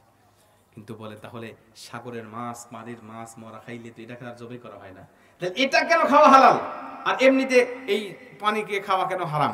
মন ডাক দিয়ে বলছেন, আমরা তাকিয়ে দেখি যে সাগরে পানিতে বসবাসরত সব মাছগুলোকে আমার আল্লাহ পাক, সব প্রাণীগুলোকে আমার আল্লাহ পাক কার্বন ডাই অক্সাইড থেকে মুক্ত রেখে দিয়েছে। এর মধ্যে কোনো ক্ষতি নাই। অতএব এর মধ্যে যেহেতু ক্ষতি নাই, এটা ইসলাম আর হারাম করে নাই, এটাকে হালাল করে দিয়েছে। মুসলমান ভাইরা লক্ষ্য করেন, ইসলাম ধর্মের সৌন্দর্য যদি আমি আপনাদেরকে বোঝানোর চেষ্টা করি, আল্লাহ পাক ডাক দিয়ে বলে, শোনো, এই কোরআনটা তোমাদেরকে দিয়েছি, এই কোরআনটার পুরোটাই তোমাদের জন্য সৌন্দর্য। এই কোরআনুল কারীম যত গভীরে যাবে, এই কোরআনুল কারীম যত গবেষণা করবে, সব কিছুকে আমি আল্লাহ পাক তোমাদের জন্য সৌন্দর্য দিয়ে ভরপুর করে রেখে দিয়েছি। এই কোরআনুল কারীম এতটা আকর্ষণীয় কিতাব হিসেবে তোমাদের উপরে নাজিল করেছি। এই কিতাবুল কারীমকে তোমরা শুধু গবেষণা নয়, এর তেলাওয়াত শুনে শুনেও তোমাদেরকে হেদায়েতের পথেই আমি আল্লাহ কবুল করে নেব। জোরে কোন সুবহানাল্লাহ। এই তেলাওয়াত শুনে তোমরা মুসলমান হয়ে যাবে। আমি আল্লাহ পাক এমন ঈমান তোমাদেরকে দান করেছি, এমন এই কোরআনের কারীমের মধ্যে এমন আকর্ষণ আমি আল্লাহ পাক দান করেছি। আপনারা যারা তেলাওয়াত শোনার অভ্যস্ত আছেন, আপনারা দেখেন এই তেলাওয়াত শুনতে যত শুনেন তত আপনার ভালো লাগতে থাকে। তেলাওয়াত যত শোনেন তত আপনার ভিতরে প্রশান্তি তৈরি হয়। আল্লাহ পাক বলে কেন হয় জানো? এই কোরআনের তেলাওয়াত এমন একটা তেলাওয়াত, এটা যখন মুমিনরা শোনে তার ঈমানটা বাড়তে থাকে। ঈমান যখন বাড়তে থাকে তখন সে যত শোনে তত শুনতে মন চায়, এবং এক পর্যায়ে এই ঈমানটা যখন বেড়ে যায় তখন খারাপ কাজ আর তার ভালো লাগে না। সুবহানাল্লাহ। তখন তার মনে হয় যে আরেকটু ভালো কাজ করি, আমলে সলেহ বেশি বেশি করি। আমলে সলেহ করতে তার উদ্বুদ্ধ তৈরি হয়। প্রিয় ভাইরা আমার, আমি ছোট্ট একটা ঘটনা এখানে যোগ করতেছি, আপনাদের মনোযোগ আকর্ষণ করছি, আপনি একটু মনোযোগ দিয়ে শোনেন। কোরআন তেলাওয়াত এমন তেলাওয়াত, এটা শুনলে মুমিনের ঈমান বাড়ে আর কাফের মুশরিকদের ঈমান ভিতরে ঢুকে সে কালেমা পড়ে মুসলমান হয়ে যায়। আপনারা কাজী আব্দুল বাসিত নামক কোন তেলাওয়াতকারীর নাম শুনছেন? আপনারা কাজী আব্দুল বাসিতের নাম শুনছেন? উনি বলেন, আমি যখন তেলাওয়াত করতাম তখন আমার হাতে হাত রেখে হাজার হাজার মানুষ কালেমা পড়ে মুসলমান হয়ে যেত। আমি নিজেও বুঝতাম না যে আমার তেলাওয়াতের মধ্যে কি আছে, আমি নিজেও বুঝতাম না যে আমার তেলাওয়াত শুনে কেন তারা আমার কাছে কালেমা পড়ে মুসলমান হচ্ছে। উনি একদিন সাংবাদিকদেরকে ডাক দিয়ে কয়, শোনো জাতির লোকেরা, আমি কোরআন থেকে তেলাওয়াত করতাম, আর আমি একদিন কোরআনের মুআজিজা দেখলাম যে আমি একটা তেলাওয়াত করতেছিলাম এক কনফারেন্সে, আমার ওই তেলাওয়াত শুনে আমার হাতে হাত থেকে একদিনেই 10,000 মানুষ কালেমা পড়ে মুসলমান হয়েছে। মানুষ তো অবাক, বলো কি একদিনে 10,000 মানুষ ধর্মান্তরিত হয়? বলছে হ্যাঁ। কেমনে? বলছে আমাকে রাশিয়ার জমিনে একবার তেলাওয়াত করার জন্য আমার দেশের প্রেসিডেন্ট পাঠালো। আমি সেখানে গেলাম, গিয়ে দেখি হাজার হাজার লক্ষ লক্ষ মানুষ সেখানে বসা। আমি তাদেরকে দেখে অবাক হয়ে গেলাম, আহারে এত মানুষের মাঝে আজকে আমি কোরআন থেকে তেলাওয়াত করব, আমার তেলাওয়াত শুনে তাদের ঈমানটা বেড়ে যাবে। কিন্তু সেখানে গিয়ে যখন তেলাওয়াত করব, ভাব এমন অবস্থা, আমাকে বসতে দিল ওয়েটিং রুমে, তুমি এখানে বসো, সময় হলে তোমাকে ডাকা হবে। আমি সেখানে গিয়ে দেখি হাজার হাজার মানুষ, সেখানে শত শত মানুষ সেখানে বসে আছে, সব পণ্ডিত, এক একজন এক একটা ধর্মের পণ্ডিত। আমি দেখলাম যে এখানে শুধু আমার তেলাওয়াত করার জন্য আমাকে দাওয়াত দেওয়া হয়নি, অর্থাৎ পৃথিবীতে যত ধর্ম আছে প্রতিটা ধর্ম গ্রন্থ থেকে তেলাওয়াত করার জন্য একজন একজন করে পণ্ডিতকে ডাকা হয়েছে, আর ওরা তেলাওয়াত করবে, আর বিচারকরা রায় দিবে যে কোন ধর্মের কিতাবটা আসমানি কিতাব বলে মনে হয়, কোন ধর্মের কিতাবটা এখনো অবিকৃত অবস্থায় পৃথিবীতে আছে বলে মনে হয়। এই চিন্তা চেতনা করে এই কনফারেন্সটা আয়োজন করা হয়েছে। কাজী আব্দুল বাসিত বলে, আমি সেখানে যাওয়ার পর আমি তাকিয়ে দেখি সবাই আমাকে দেখে নাক সিটকায়, অপমানের সুরে কথা বলে, ইনসাল্টের সুরে কথা বলে। আমি বুঝতে পারলাম সবাই আমাকে নিয়ে চক্রান্ত তৈরি করেছে, হয়তো বা তারা আমাকে অপমানিত করবে। কিন্তু আমি আল্লাহ পাকের উপর ভরসা রাখলাম, আল্লাহ কোরআন নাজিল করেছে তুমি, হেফাজতের দায়িত্ব তুমি নিজে নিয়েছো। আল্লাহ তুমি যদি কোরআনুল কারীমের মান ইজ্জত বৃদ্ধি করো, দুনিয়া কেউ পারবে না এই কোরআনের মানকে খাটো করতে। জোরে কোন সুবহানাল্লাহ। মুসলমান ভাইরা যেমন লক্ষ্য করেন, এইবার মনোযোগ দিয়ে কথাগুলো শুনে নেন। কারি আব্দুল বাসিত রাহমাতুল্লাহ আলাইহি বলে, আমি যখন লক্ষ্য করতেছিলাম, আমি অপেক্ষা করতেছিলাম কখন আমার সময় হবে, আমি তাকিয়ে দেখি ওই মঞ্চ থেকে পরিচালক মণ্ডলী ঘোষণা করে দিচ্ছে আমাদের মাঝে এখন মূল আয়োজন শুরু হবে। সব ধর্মের পণ্ডিতরা আমাদের মাঝে উপস্থিত হয়ে গেছে। আমরা সবার কণ্ঠ থেকে নিজেদের ধর্ম থেকে তেলাওয়াত আমরা শুনবো, কিন্তু সবাইকে একই রকম সময় দিতে পারবো না, সবাইকে একই রকম সময় আমরা দিতে পারবো না। আমরা সময় দেব ঠিক, কিন্তু কাউকে বেশি দিব, কাউকে কম দেব। যেই ধর্মের গুরুত্ব বেশি তাকে সময় দিব বেশি, যেই ধর্মের গুরুত্ব কম তাকে সময় দিব আমরা কম। তিনি বলে হিন্দু ধর্মকে আমরা সময় দেব 8 মিনিট পর্যন্ত তার ধর্ম থেকে গীতা থেকে তেলাওয়াত করে করে আমাদেরকে শোনাবে। আমরা খ্রিস্টানকে সময় দেব 10 মিনিট পর্যন্ত তার বাইবেল থেকে তেলাওয়াত করে করে আমাদেরকে শোনাবে। আমরা বৌদ্ধদেরকে সময় দেব, সে তার কিতাব থেকে তেলাওয়াত করে আমাদেরকে শোনাবে। এভাবে সব ধর্মের টাইমগুলো যখন বর্ণনা করতেছে, কারি আব্দুল বাসিত বলে আমি ভেবেছিলাম আমাকে তার একটু বেশি সময় দিবে, আমি বেশি সময় নিয়ে তেলাওয়াত করে করে জাতিকে আমি শোনাবো, কারণ আমাকে আল্লাহ পাক লম্বা নিঃশ্বাস দিয়েছিল, আমাকে আল্লাহ পাক লম্বা নিঃশ্বাস দিয়েছিল। এত লম্বা নিঃশ্বাস আজও পর্যন্ত কোনো কারি তার রেকর্ড ভাঙতে পারে নাই। উনি এত লম্বা লম্বা নিঃশ্বাস নিয়ে তেলাওয়াত করতেন। উনি বললেন আমাকে মনে হলো যে আমাকে বেশি সময় দিবে, কিন্তু না, আমি তাকিয়ে দেখি তারা আমাকে নিয়ে চক্রান্ত তৈরি করেছে।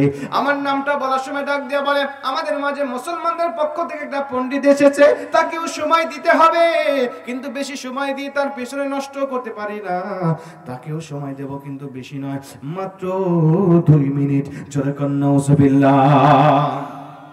কারি আব্দুল বাসিত বলে যখন 2 মিনিটের কথা আমি শুনেছি, আমার সঙ্গে সঙ্গে আমার হৃদয়টা ভেঙে চৌচির হয়ে গেল। আমি আল্লাহকে ডাক দিয়া বললাম, আল্লাহ কোরআন নাজিল করেছো তুমি, আর হেফাজতের দায়িত্ব তুমি নিজে নিয়েছো। আল্লাহ তুমি যদি চাও কোরআনের মানকে উঁচা করতে কেউ পারবে না খাটো করতে। আয় আমার মালিক, মেহেরবানি করে তোমার কাছে শুধুমাত্র আমার একটা আরজি, আজকের এই কনফারেন্স থেকে তুমি আমাকে বিজয় করো, আমাকে তুমি এখান থেকে তুমি সম্মানিত করো আল্লাহ। তিনি বলে আল্লাহ পাকের কুদরতি কদমে সেজদা দিয়া আমি আল্লাহ পাকের কাছে ডাকা শুরু করে দিলাম, আল্লাহ পাকের কাছে আমি কান্নাকাটি শুরু করে দিলাম। দোয়া কবুলের যত শর্ত আছে সব শর্তগুলো মেনে মেনে আল্লাহ পাকের কাছে আমি তওবা করতে লাগলাম, দোয়া করতে লাগলাম। নবীজি বলেন 3টা শর্ত মেনে যদি কোনো ব্যক্তি আল্লাহ পাকের কাছে দোয়া করে, ওই ব্যক্তির দোয়াটা যতই কঠিন হোক না কেন, ওই ব্যক্তির চাওয়াটা যতই কঠিন হোক না কেন, এই 3টা শর্ত মেনে আল্লাহর কাছে তওবা করার কারণে আমার আল্লাহ পাক তার দোয়াটা তাৎক্ষণিক কবুল করে নেয়। জোরে কোন সুবহানাল্লাহ। কয়টা ফর্মুলা? 3টা ফর্মুলা মেনে আপনি দোয়া করবেন, এখন দোয়া করবেন, আল্লাহ পাক এখন আপনার দোয়া কবুল করে নেবেন ইনশাআল্লাহ। আমি কি বলবো 3টা ফর্মুলা? আপনাদের কষ্ট হচ্ছে না তো? আপনাদের ঘুম ধরতেছে না তো? আচ্ছা, 3টা ফর্মুলা। প্রথম নম্বর ফর্মুলা হলো, আপনি যখন আল্লাহ পাকের কাছে দোয়া করবেন তখন আল্লাহ রাব্বুল আলামিনের কাছে আপনি খাঁটি একটা তওবা করে নেবেন। কি তওবা? খাঁটি তওবা। এই খাঁটি তওবা কিভাবে করতে হয় জানেন? তাওবাতুন নাসুহা। এই তাওবাতুন নাসুহা করতে হয় 5টা ফর্মুলা মেনে, 5টা শর্ত মেনে। আপনি যদি শুধু ইস্তিগফার পাঠ করেন আস্তাগফিরুল্লাহ আস্তাগফিরুল্লাহ, তাহলে আপনি অনেক ফজিলত পাবেন, কিন্তু নিষ্পাপ মাসুম হওয়ার জন্য আল্লাহ পাক আপনাকে 5টা শর্ত মেনে তওবা করার কথা বলেছেন। সূরাতুল লুকমানের ৭০ নম্বর আয়াতের মধ্যে বলেন, ইল্লা মান তাবা ওয়া আমানা ওয়া আমিলা আমালান সালিহা ফাউলাইকা ইউবাদদিলুল্লাহু সাইয়্যাতিহিম হাসানাত। যদি কোনো ব্যক্তি আল্লাহ পাকের কাছে তওবা করে এবং তার যদি ঈমান না থাকে, ঈমান গ্রহণ করে এবং আমলে সালেহ নেক কাজ করে, আমি আল্লাহ পাকের কাছে তওবা করার কারণে তার জীবনের সব গুনাহগুলো ক্ষমা করে দেই। শুধু ক্ষমা করে দিয়েই ক্ষান্ত নয়, ওর গুনাহগুলোকে সওয়াব দ্বারা বদল করে তার আমলটাকে আমি পরিপূর্ণ করে দেই। তার মানে তওবার মতো তওবা করতে পারলে আপনার শুধু গুনাহ মাফ হবে তা নয়, আপনার গুনাহগুলো সওয়াব দ্বারা বদল হয়ে যাবে। আপনার আমলনামাটা যেভাবে গুনাহ দিয়ে ভরপুর ছিল এখন সওয়াব দিয়ে ভরপুর হয়ে যাবে। এখন চিন্তা করেন, লক্ষ্য করেন খুব মনোযোগ দিয়ে, এই 5টা ফর্মুলা মেনে আপনি তওবা করবেন। ইস্তিগফার পাঠ করলে কি হয় জানেন? শুধু ইস্তিগফার যদি আপনি পাঠ করতে পারেন, আল্লাহ পাক আপনার রিজিকের মধ্যে বরকত দিয়ে দিবে। শুধু সব সময় যদি আপনি, নবীজি বলেন মাল্লাদি মাল ইস্তিগফার, তুমি ইস্তিগফারের সাথে আটার মতো লেগে থাকো।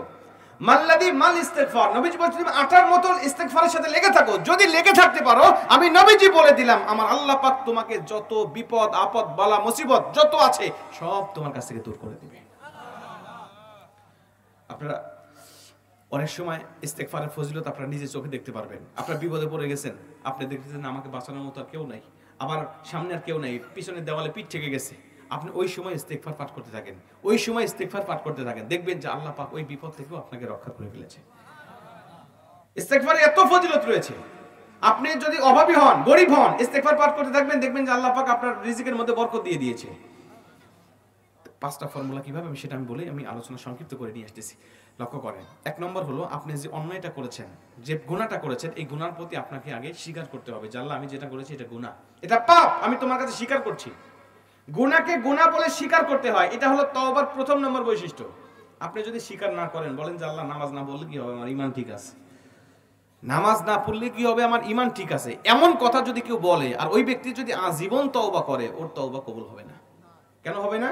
সে পাপ করার পরেও পাপটাকে স্বীকার করতেছে না, নামাজ কাজা করে পাপ করছে, এই পাপটাকে স্বীকার করে না করে আর উল্টা যুক্তি দিচ্ছে যে নামাজ না পড়লে কি আমার ঈমান ঠিক আছে। তো ঈমানই নেই, তো ঠিক থাকবে কেমন? 1 নম্বরে স্বীকার করতে হবে। 2 নম্বরে এই পাপটা আপনি আর দ্বিতীয়বার করবেন না বলে আল্লাহর কাছে ওয়াদা দিবেন, আল্লাহ আমি যেটা করছি তো আর করব না, নামাজ কাজা করছি আর জীবনেও নামাজ কাজা হবে না, মিথ্যা বলেছি আর মিথ্যা বলবো না, আমি জেনা ব্যভিচার করেছি, মদ খেয়েছি, আল্লাহর জীবনে কোনোদিন আমি এই সমস্ত পাপের সাথে লিপ্ত হব না। এই 5টা ফর্মুলা মেনে আপনি তওবা করবেন, জেনা ব্যভিচার সহ যত কঠিন কঠিন পাপ আছে আল্লাহ সব আপনাকে ক্ষমা করে দিবে। আপনারা বিভিন্ন সময় তওবার ঘটনা শুনেছেন। আপনারা মক্কার একজন যুবক নবীজির কাছে গেছে, গিয়ে বলছেন ইয়া রাসূলুল্লাহ আমাকে আল্লাহ পাক ক্ষমা করবে কিনা আমি জানি না। নবীজি বলছে কি করেছো তুমি? বলছেন নবীজি আমি যে পাপ করেছি এই পাপের কথা আমি আপনাকে বলতে পারতেছি না, আমার মুখ দিয়ে বের করতে পারতেছি না। নবীজি বলছে কি পাপ করেছো? বলছে নবীজি আমি অনেক বড় পাপ করে ফেলেছি। নবীজি বলছে তোমার পাপের থেকে আমার আল্লাহ পাকের দয়া আরো বেশি বড়। সুবহানাল্লাহ।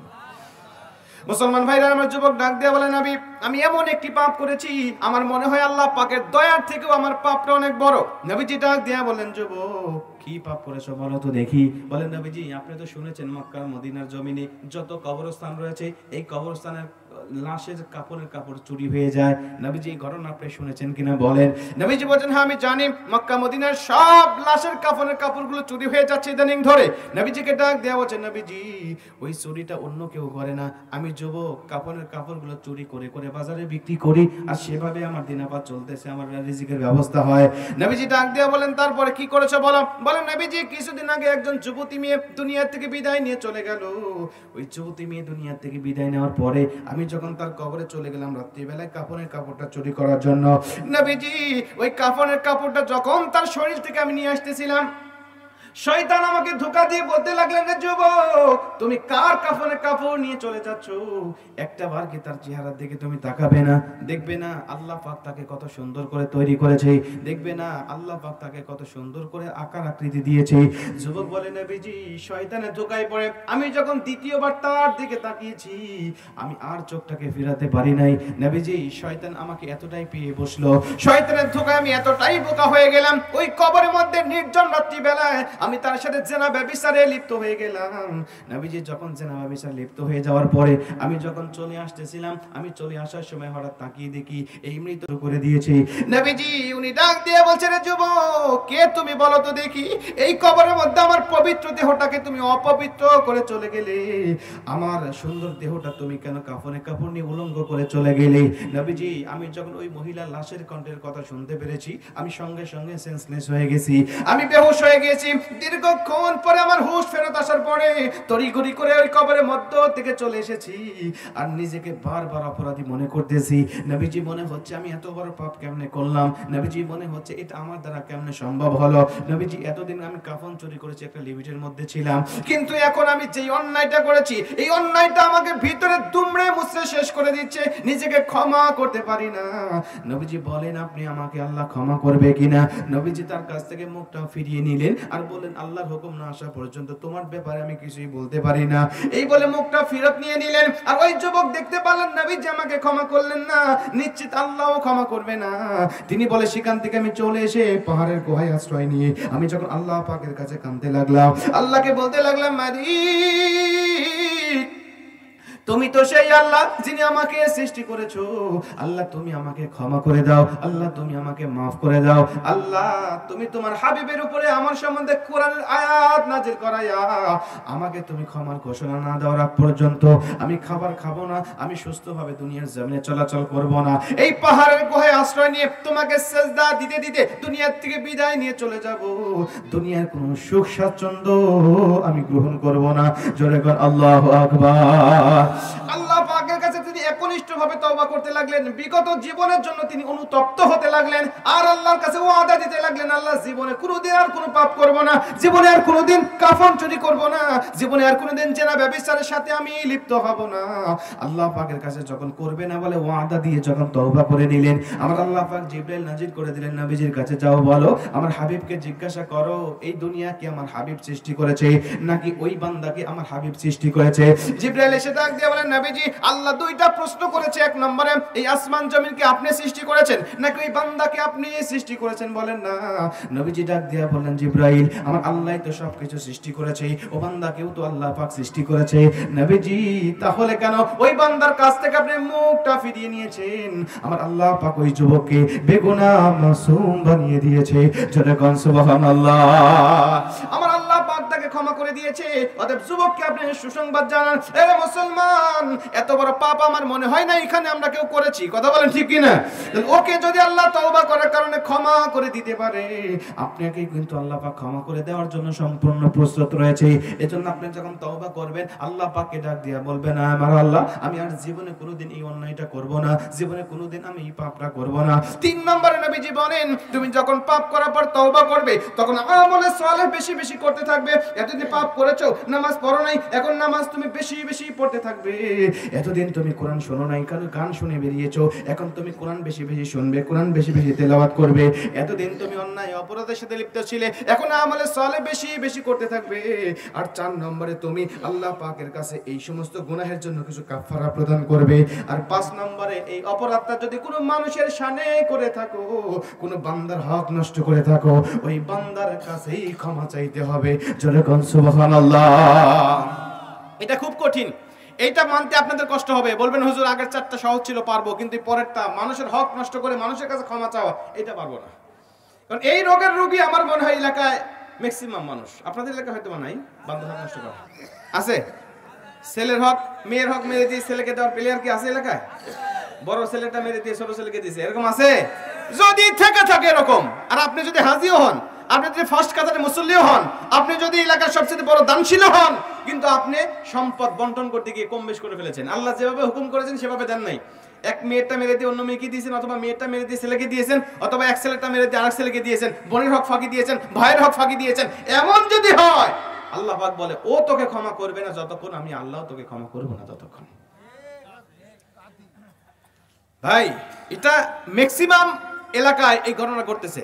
আপনাকে কে বলেছে মাতব্বরি করার জন্য? আপনাকে কে বলেছে এই দুনিয়াতে জীবিত থাকতে আপনি সম্পদ বন্টন করে যাওয়ার জন্য? আপনি মারা যান, আপনার সম্পদ যা আছে রেখে চলে যান, আপনার সন্তানরা বন্টন করে নেবে, অন্তত আপনি ড্রাইভার থেকে বেঁচে যাবেন। কথা বল ঠিক কি না? আপনি দিতে গিয়ে কম বেশি কেন করবেন? যদি দিতে হয় কম বেশি করা যাবে না, আল্লাহ যেটা বলেছেন ঠিক সেটাই আপনাকে দিতে হবে, সেইভাবে আপনাকে বন্টন করতে হবে। যদি করতে পারেন তাহলে দুনিয়া আপনার জন্য কল্যাণকর থাকবে, আখিরাত তো আপনার জন্য কল্যাণকর হবে। কথা বল ঠিক কি না?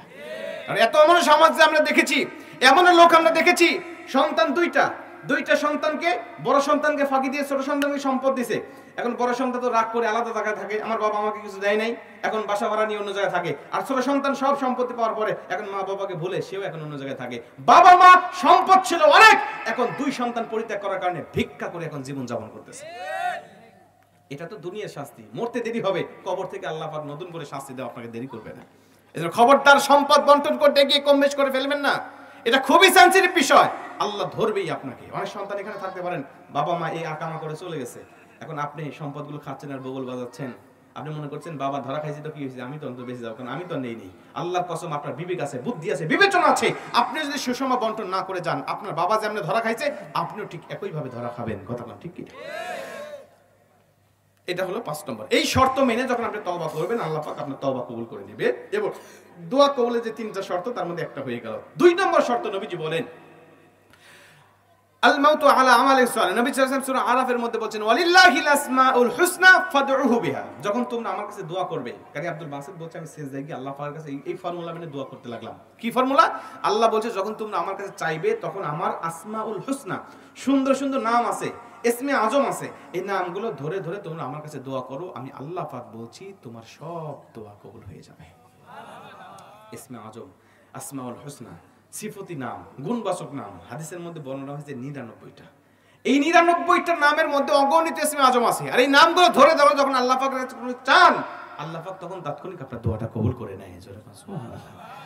মুসলমান ভাইরা আমার কারি আব্দুল বাসিত বলে, আমি সিজদায় গিয়ে আল্লাহ পাকের 99টা নাম ধরে ধরে দোয়া করা শুরু করেছি। আল্লাহকে ডাক দিয়ে বলতে লাগলাম, আল্লাহ তুমি তো সেই আল্লাহ যিনি হু আল্লাহুল্লাযী লা ইলাহা ইল্লাহু আর রাহমানুর রহিমুল মালিকুল কুদ্দুসুস সালাম আল মুমিনুল মুহাইমিনুল আজিজুল জব্বারুল মুতাকাব্বির আল খালিকুল বারিউল মুসাব্বিরুল গফফারুল কাফারুল ওয়াকাবুর রাজ্জাকুল ফাত্তাহুল আলিমুল কবিদুল বাসিত الخافض الرافع المعز المجل السميع البصير الحكم العدل اللطيف الخبير الحليم العظيم الغفور الشكور العلي الكبير الحفيظ المقيت الحسيب الجليل الكريم الرقيب المجيب الواسي الحكيم الودود المجيد الباعث الشهيد الحق الوكيل القوي المتين الولي الحميد المحسن المبدئ المعيد المحيي المميت الحي القيوم الواجد المجيد الواحد الاحد الصمد القادر المقتدر المقدم المؤخر الاول والاخر والداخل والباطن العلي المتعالي البر التواب المنتقم العفو الرؤوف المالك الملك ذو الجلال والإكرام المقسط المغني المانع الضر النافع النور الهادي البادي الباقي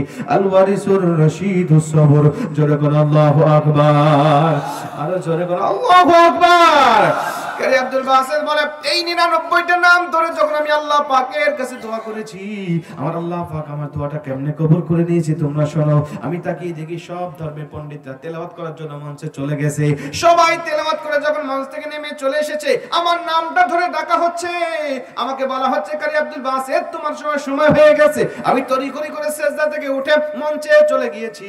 আমি কোরআন থেকে তেলাওয়াত করার জন্য যখন প্রস্তুতি নিচ্ছি, আমাকে ওই পরিচালক ডাক দিয়ে কয়, রে কারি আব্দুল বাসিত, তোমাকে কিন্তু আমরা 2 মিনিট সময় দিয়েছি। এই 2 মিনিটই তুমি তেলাওয়াত করে তোমার তেলাওয়াতটা শেষ করবে। শুনে নাও, 2 মিনিট পরে তোমাকে একটা সিগন্যাল দেব, আর সিগন্যাল যখন তুমি পাবে তখন তুমি তোমার তেলাওয়াতটা শেষ করে দিবে। যদি সিগন্যাল পাওয়ার পরেও তেলাওয়াত বন্ধ না হয়, তোমার মাইক্রোফোনটা বন্ধ হয়ে যাবে। আর মাইক্রোফোন যখন বন্ধ হয়ে যাবে, তখন তেলাওয়াত করলেও তোমার তেলাওয়াত কেউ শুনতে পাবে না। আর আমরা তখন তোমাকে অপমানিত করে, ডিসকোয়ালিফাই করে তোমাকে মঞ্চ থেকে নামিয়ে দেব। যদি আব্দুল বাসিত আল্লাহকে ডাক দেবে, মালিক 2 মিনিট পরে যদি মাইক্রোফোন বন্ধ হয়ে যায়, আমার তেলাওয়াত তো কেউ শুনতে পাবে না। আল্লাহ, আমি যদি 2 মিনিট তেলাওয়াত করি, জাতিকে তৃপ্তি দিতে পারবো না। আল্লাহ, আমাকে অপমানিত করুক, আমাকে ডিসকোয়ালিফাই করুক, এটা আমার কোনো আপত্তি নাই। আমি শুধু দীর্ঘক্ষণ সময় নিয়ে আমি জনগণকে কোরআন শোনাতে চাই। জনগণ সুবহানাল্লাহ। জনগণ যদি আমার কোরআন শুনতে পারে, জনগণ যদি দীর্ঘ সময় নিয়ে আমার তেলাওয়াতটা শুনতে পারে, আমার বিশ্বাস এই নেতারা না বুঝলেও জনগণ ঠিকই বুঝবে যে কোন ধর্মের কিতাবটা শ্রেষ্ঠ কিতাব বলে মনে হয়। তিনি বলে, আল্লাহ পাকের কাছে আমি যখন নিয়ত করে, আমি যখন তেলাওয়াতটা শুরু করব, আল্লাহকে ডাক দেয়া বললাম, আল্লাহ কোন সূরা থেকে তেলাওয়াত করলে ভালো হবে বলো। আমার আল্লাহ পাক আমাকে সিদ্ধান্ত জানায় দেয়, তুমি সূরা তাহা থেকে তেলাওয়াত করো। যেই সূরার তেলাওয়াত শুনে হযরত ওমর ফারুকের মতো কঠোর হৃদয়ের মানুষ কালেমা পড়ে মুসলমান হয়ে গিয়েছিল। যেই সূরার তেলাওয়াত শুনে শক্ত হৃদয়গুলো মোমের মতো গলে গিয়েছিল, ওই সূরা তাহা থেকে তেলাওয়াত করে তুমি আজকে কাফেরদেরকে শুনিয়ে দাও। কারি আব্দুল বাসিত বলেন, আমি যখন সূরা তাহা থেকে তেলাওয়াত করার জন্য সম্পূর্ণ প্রস্তুতি নিলাম, আউযু বিল্লাহ বিসমিল্লাহ বলে তেলাওয়াতটা শুরু করে দিলাম। আমার তেলাওয়াত চলতেছে, এক কারীর কণ্ঠে তেলাওয়াত শুরু হয়, অন্য কারীর কণ্ঠে আমার তেলাওয়াতটা শেষ হয়ে যায়। এক লাহানে কোরআনের তেলাওয়াত শুরু হয়, অন্য লাহানে কোরআনের আর একটা পৃষ্ঠা শেষ হয়ে যায়। এভাবে আমি যখন তেলাওয়াত আমি করতেছিলাম, আল্লাহ পাক আমাকে যত কণ্ঠ দিয়েছে, আল্লাহ পাক আমাকে যত সুর দিয়েছে, সব সুরগুলোকে উজাড় করে তেলাওয়াত গুলো করতেছিলাম। আমার তেলাওয়াত চলতেছে আর তেলাওয়াত চলতেছে। এভাবে করতে করতে করতে করতে ঘড়ির দিকে লক্ষ্য করে তাকিয়ে দেখি 45 মিনিট সময় শেষ হয়েছে। একজন পরিচালকও আমার তেলাওয়াতে বাধা প্রদান করে নাই। জোরে কোন সুবহানাল্লাহ। নিজেই যখন 45 মিনিট পরে সাদাকাল্লাহুল আযীম বলে তেলাওয়াতটা বন্ধ করেছি, আমার তেলাওয়াত শেষে তাকিয়ে দেখি সবাই আমার দিকে হাঁ করে তাকিয়ে আছে। পিনপন নীরবতা, কারো মুখে কোনো কথা নাই, কেউ আমার সম্বন্ধে কোনো কথা বলে না। ওই পরিচালক যিনি আমাকে 2 মিনিট সময় দিয়েছিল, কাঁপতে কাঁপতে উঠে দাঁড়িয়ে গিয়েছে। উনি আমাকে ডাক দিয়ে কয়, কারি আব্দুল বাসিত, আমি তোমাকে 2 মিনিট সময় দিয়েছিলাম আর বলেছিলাম তোমাকে 2 মিনিট সময় শেষ হলে একটা সিগন্যাল দেব, আর এই সিগন্যাল পাওয়ার সঙ্গে সঙ্গে তুমি তেলাওয়াত বন্ধ করবে। কিন্তু আব্দুল বাসিত, এখনো তোমাকে সিগন্যাল দেওয়া হয় নাই, তেলাওয়াত কেন বন্ধ করেছো? আল্লাহু আকবার। এখনো তোমাকে সিগন্যাল দেওয়া হয় নাই, তেলাওয়াত কেন বন্ধ করেছো? তুমি সিগন্যাল পাবে না যতক্ষণ তেলাওয়াত করতেই থাকো তুমি ততক্ষণ। কারি আব্দুল বাসিত বলে, রে জাতির লোকেরা শুনে নাও, সেদিন কোরআনের মুআজিজ আমি নিজের চোখে দেখলাম।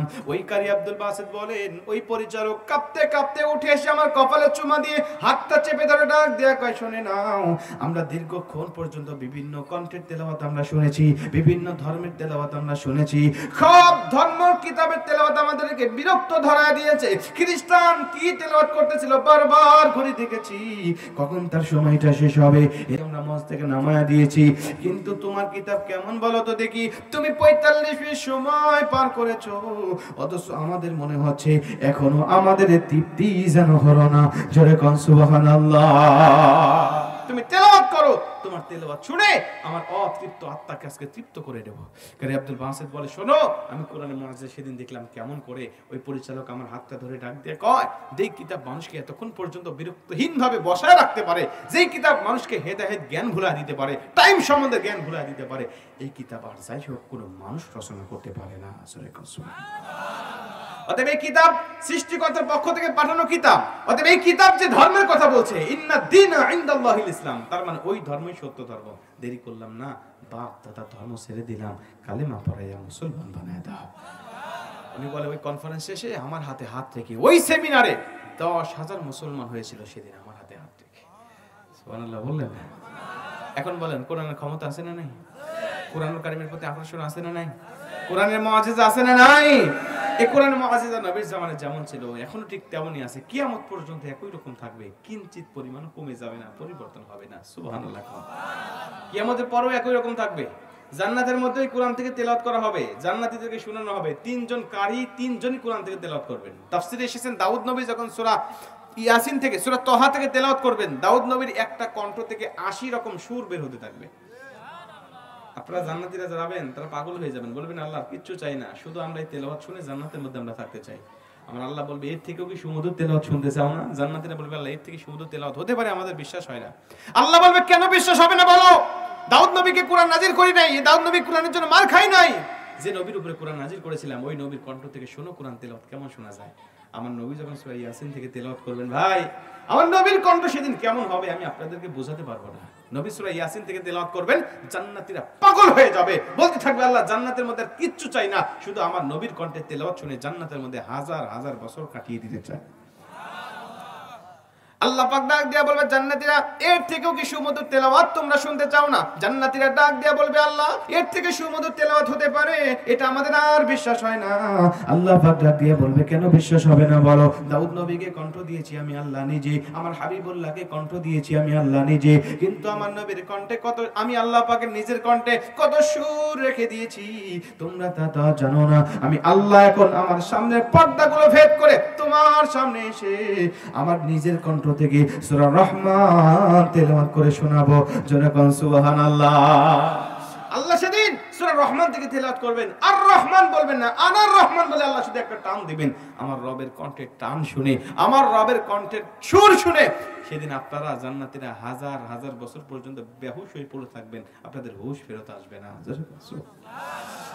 দোয়া করছি আজকে যেমন বসেছি একই মাহফিল একই ময়দানে শুনলাম এতক্ষণ পর্যন্ত, আল্লাহ পাক যেন আমাদেরকে জান্নাতের মধ্যেও বসার তৌফিক দান করেন। জোরে করে আমিন। আরেকটু জোরে বলেন আমিন।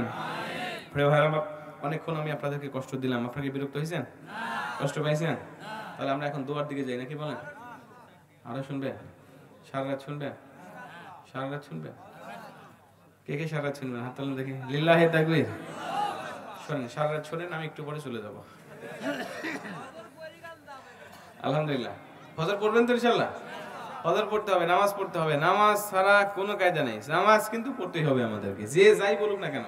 কেউ কেউ বলবেন নামাজ নেই জীবনে, এক ওয়াক্ত নামাজ পড়বো, জান্নাতের এপার থেকে সেজদা দিয়ে ওপার চলে যাবো, তো ওপারে তোমার যাওয়া লাগবে, ওপার জাহান্নাম আছে। কথা কন ঠিক কি না? নামাজ 5 ওয়াক্ত আল্লাহ ফরজ করেছেন, যদি কেউ অস্বীকার করে তার ঈমানই থাকে না। কারণ কুরআনুল কারীমের একটা আয়াত নয়, একটা শব্দ নয়, একটা অক্ষরও যদি কেউ অস্বীকার করে, আল্লাহ পাক বলে তার ঈমান আর থাকে না, ও বেঈমান হয়ে যায়। কথা কোন ঠিক কি না? অতএব কোনো রকম কোনো স্কুইজ চলবে না, কোনো রকম কোনো এই চলবে না, অজুহাত চলবে না, সরাসরি নামাজে রক্ত হবে, নামাজ পড়ে নেব ইনশাআল্লাহ। আল্লাহ আমাদের তৌফিক দান করুক। জোরে করে আমিন। প্রিয় ভাই আমার, আমি একটা হাদিস ঠেকায় রাখছি, আপনাদের মনে আছে? গন্ধ কোনটা? হ্যাঁ, ওইটা বলি আমি শেষ করে দিচ্ছি। ওইটা বলে শেষ করতে, আপনাদের মেহমানদারি আছে, আপনাদের জন্য তাওয়ারক রান্না করছে মনে হয়, ওটা দিয়েই আমরা বিদায় নেব, আমরা দোয়া করে দেবো ইনশাআল্লাহ। তার আগেই হাদিসটা আমরা শেষ করি। মনে আছে আপনাদের? লক্ষ্য করেন, আমি আপনাদেরকে কয়েকটা আমলের কথা বলি কোরআন হাদিস থেকে। এই কোরআন দিয়ে কথা বলতেছি তো, এই কোরআনটা কিন্তু শুধুমাত্র আপনাদেরকে তেলাওয়াত করার জিনিস নয়, এই কোরআনটা আপনাদের জন্য আল্লাহ পাক শিফা হিসাবে পাঠিয়েছেন।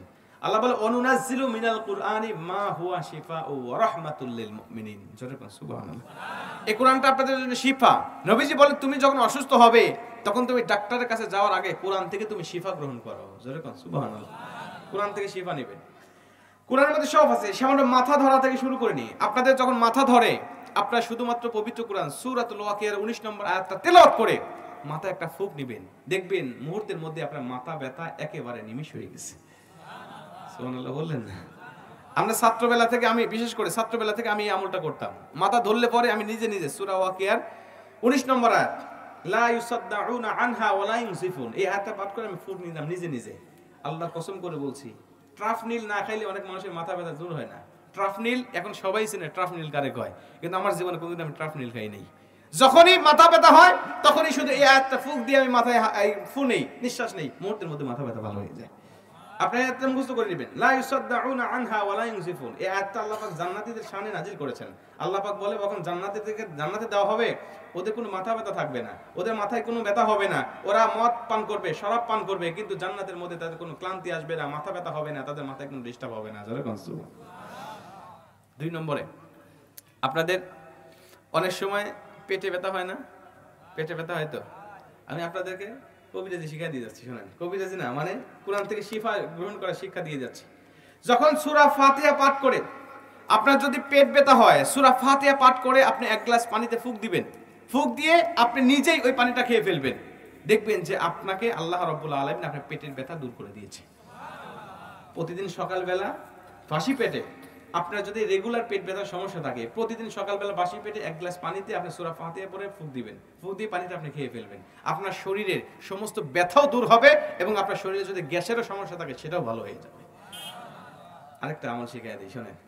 অনেকের বাচ্চারা রাত্রিবেলা কান্নাকাটি করে না? রাত্রিবেলা কান্নাকাটি, বেশি করে ছোট বাচ্চারা কান্নাকাটি করে। রাত্রিবেলায় যদি বাচ্চারা কখনো কান্নাকাটি করে, তাহলে আপনি উঠবেন, উঠে সূরাতুল বাকারার 255 নম্বর আয়াত, অর্থাৎ আয়াতুল কুরসি যেটাকে বলে, একটা আয়াত, এই আয়াতুল কুরসি পাঠ করে আপনি তার শরীরে ফুঁক দিবেন, দেখবেন অনেক অংশে কান্না কমে গেছে। যদি তাও না কমে, আপনি তখন সূরা ইখলাস পাঠ করে একটা ফুঁক দিবেন, দেখবেন কমে গেছে। যদি তাও না কমে, দেখবেন যে সূরা ফালাক পড়ে তাকে একটা ফুঁক দিবেন, দেখবেন যে কমে গেছে।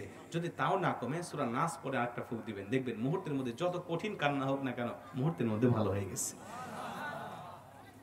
নবীজি বলেন কুল আত-তালাতা, মানে 3 কুল। এই 3 কুল পাঠ করে তুমি যদি হাতের তালুতে ফুঁক দিয়ে পুরো শরীরটাকে মালিশ করে নিতে পারো, তোমার শরীরটা বন্ধ হয়ে যায়। দুষ্ট জিন, দুষ্ট আত্মা তোমার আর কোনো ক্ষতি করতে পারে না। ছোট বাচ্চারা যে রাত্রিবেলা কান্নাকাটি করে, এরা কি এমনি এমনি কান্নাকাটি করে না, দুষ্ট জিন তাদেরকে ডিস্টার্ব করে, সমস্যা করে। এজন্য আপনি যখন তার দিকে 3 কুল পাঠ করে ফুঁক দিবেন, তখন দুষ্ট জিন তার কাছ থেকে চলে যায়, আর তখন তার কান্না ভালো হয়ে যায়। কোরআন থেকে শিফা দিবেন, কোরআনের মধ্যে হাজার হাজার শিফা আছে। আল্লাহ পাক আমাদেরকে কোরআন অনুযায়ী জীবন গঠন করার তৌফিক দান করুন। জোরে করে আমিন। আর একটু জোরে বলেন আমিন। মুসলমান ভাইরা আমার লক্ষ্য করেন, মানুষ মারা গেলে কেন বড়ই পাতার পানি দিয়ে গোসল করানো হয়, এই কথা বলতেছিলাম, মনে আছে তো আপনাদের? মানুষ মারা গেলে কেন বড়ই পাতার পানি দিয়ে গোসল করানো হয়? পৃথিবীর জমিনে তো ঔষধি গাছ আছে, গাছের পাতা, গাছের ছাল, গাছের শিকড় আছে, কিন্তু সেগুলোর কোনোটা দিয়ে গোসল করানো হয় না। কেন মুসলমানরা মানুষ মারা গেলে বড়ই পাতার পানি দিয়ে গোসল করানো হয়? শুধুমাত্র এই হাদিসটাকে গবেষণা করে শত শত মানুষ কালেমা পড়ে মুসলমান হয়েছে। আজও পৃথিবীর জমিনে এই হাদিসের ফলাফল শুনে মানুষেরা দলে দলে মুসলমান হয়ে যাচ্ছে। জোরে কোন সুবহানাল্লাহ। ওই গীতারানী ডাক দিয়ে কয়, চাচাজি আমি মুসলমান হলাম কেন শোনেন। আমার মা যখন দুনিয়া থেকে বিদায় নিয়ে চলে গেল, আমার মাকে পোড়ানোর জন্য শ্মশান ঘাটে নিয়ে যাওয়া হলো। আমি কোনোদিন কোনো মানুষকে পোড়ানো দেখি নাই। শুনে শুনে ভয় পাইতাম যে মানুষকে কিভাবে পোড়ানো হয়, একটা তাজা শরীরকে কিভাবে পুড়িয়ে আগুন দিয়ে ভস্ম করে দেওয়া হয়, আমি শুনে শুনেই ভয় পাইতাম। কিন্তু আমার মা যখন দুনিয়া থেকে বিদায় নিয়ে চলে গেল, আমাকেও নিয়ে যাওয়া হলো সাথে। আমি গিয়ে দেখি আমার মাকে খড়ির উপরে শোয়ানো হয়েছে, মায়ের নিচে খড়ি, উপরে খড়ি, শুধুমাত্র মুখটা বের করে রাখা হয়েছে। আমার ধর্মের ঠাকুররা আমাকে এসে ডাক দিয়ে কয়, মা শোনো, তুমি যেহেতু তোমার মায়ের একমাত্র সন্তান, অতএব তোমার ধর্ম মতে, আমাদের ধর্ম অনুযায়ী তোমার মায়ের মুখে তোমাকে আগুন দিতে হবে। তুমি তোমার মায়ের মুখে আগুন দিয়ে তোমার মায়ের মুখটা তুমি পোড়া দিবে। তিনি বলে, চাচা এটা কিভাবে সম্ভব বলেন তো দেখি, যে মায়ের ব্যথায় আমি ব্যথিত হয়ে আছি। মা আমাকে 19টা বছর কোলে পিঠে করে মানুষ করেছে, যেই মা আমাকে সব সময় আদর করে ওই মুখ দিয়ে আমার নাম ধরে ধরে ডেকেছে, ওই মুখ দিয়ে আমাকে কত চুমা দিয়েছে, আজকে সেই মুখে আমি নিজে মেয়ে হয়ে আগুন দেব, এটা আমার পক্ষে সম্ভব হবে না। আমার ঠাকুর ডাক দিয়ে কয়, তুমি যদি তোমার মায়ের মুখে আগুন না দিতে পারো, তোমার মা কিন্তু স্বর্গ পাবে না, নরকে চলে যাবে। চলে কন্যা উজুবিল্লাহ। কোথায় যাবে? নরকে যাবে, যদি তোমার মায়ের মুখে তুমি নিজে আগুন না দিতে পারো। তিনি বলে, আমার মায়ের আমার জন্য নরকে যাবে, এটা আমি সহ্য করতে পারলাম না। আমাকে ব্ল্যাকমেইল করে ফেললো, ইমোশনালি ব্ল্যাকমেইল হয়ে গেলাম। আমি নিজের অজান্তে আগুনের মশালটা হাতে নিয়ে আমার মায়ের মুখে আগুনটা ধরা দিলাম। আমি তাকিয়ে দেখি আমার মায়ের সুন্দর মুখখানা মুহূর্তের মধ্যে বিচ্ছিরি হয়ে গেল। আমি তাকিয়ে দেখি আমার মায়ের চেহারাটা ভয়ঙ্কর রূপ ধারণ করলো। যেই মায়ের চেহারার দিকে তাকাইলে আমি ক্ষুধা ভুলে যেতাম, যেই মায়ের চেহারার দিকে তাকালে আমার পেট ভরে যেত, আজকে সেই মায়ের চেহারা দেখে এখন আমি ভয় পাচ্ছি। হারে, এত ভয়ঙ্কর আকৃতি ধারণ করলো। আমি তাকিয়ে দেখি মা বাঁকা হয়ে যাচ্ছে, আর আমার ঠাকুররা আমার মাকে বাড়ি দিয়ে দিয়ে, খড়ি দিয়ে বাড়ি দিয়ে দিয়ে টান টান করে শোয়া দিচ্ছে। আমি তাকিয়ে দেখি আমার মাকে আবার সোজা করে দেয়, আবার বাঁকা হয়ে যায়, আবারও টান টান করে বাড়ি দিয়ে, লাঠি দিয়ে, খড়ি দিয়ে দিয়ে টান টান করে শোয়া দেয়। আমি তাক দিয়ে বললাম, চাচা বলেন তো দেখি, আমার মা তো মৃত মানুষ, আমার মাকে কেন এইভাবে মারতেছেন? আমার মা তো পালিয়ে যাচ্ছে না যে আপনাদের এইভাবেই মারতে হবে। আমার ঠাকুররা ডাক দিয়ে কয়, তুমি কি জানো না তোমার মা বাঁকা হয়ে যাচ্ছে বিধায় পুরানো আমাদের জন্য কষ্টকর হয়ে যাচ্ছে। আমরা যদি বাড়ি দিয়ে টান টান করে শোয়া দেই, আগুনটা সব জায়গায় লাগবে, আর পুরানো আমাদের জন্য সহজ হয়ে যাবে, তাড়াতাড়ি পুড়িয়ে আমরা বাড়িতে চলে যেতে পারবো।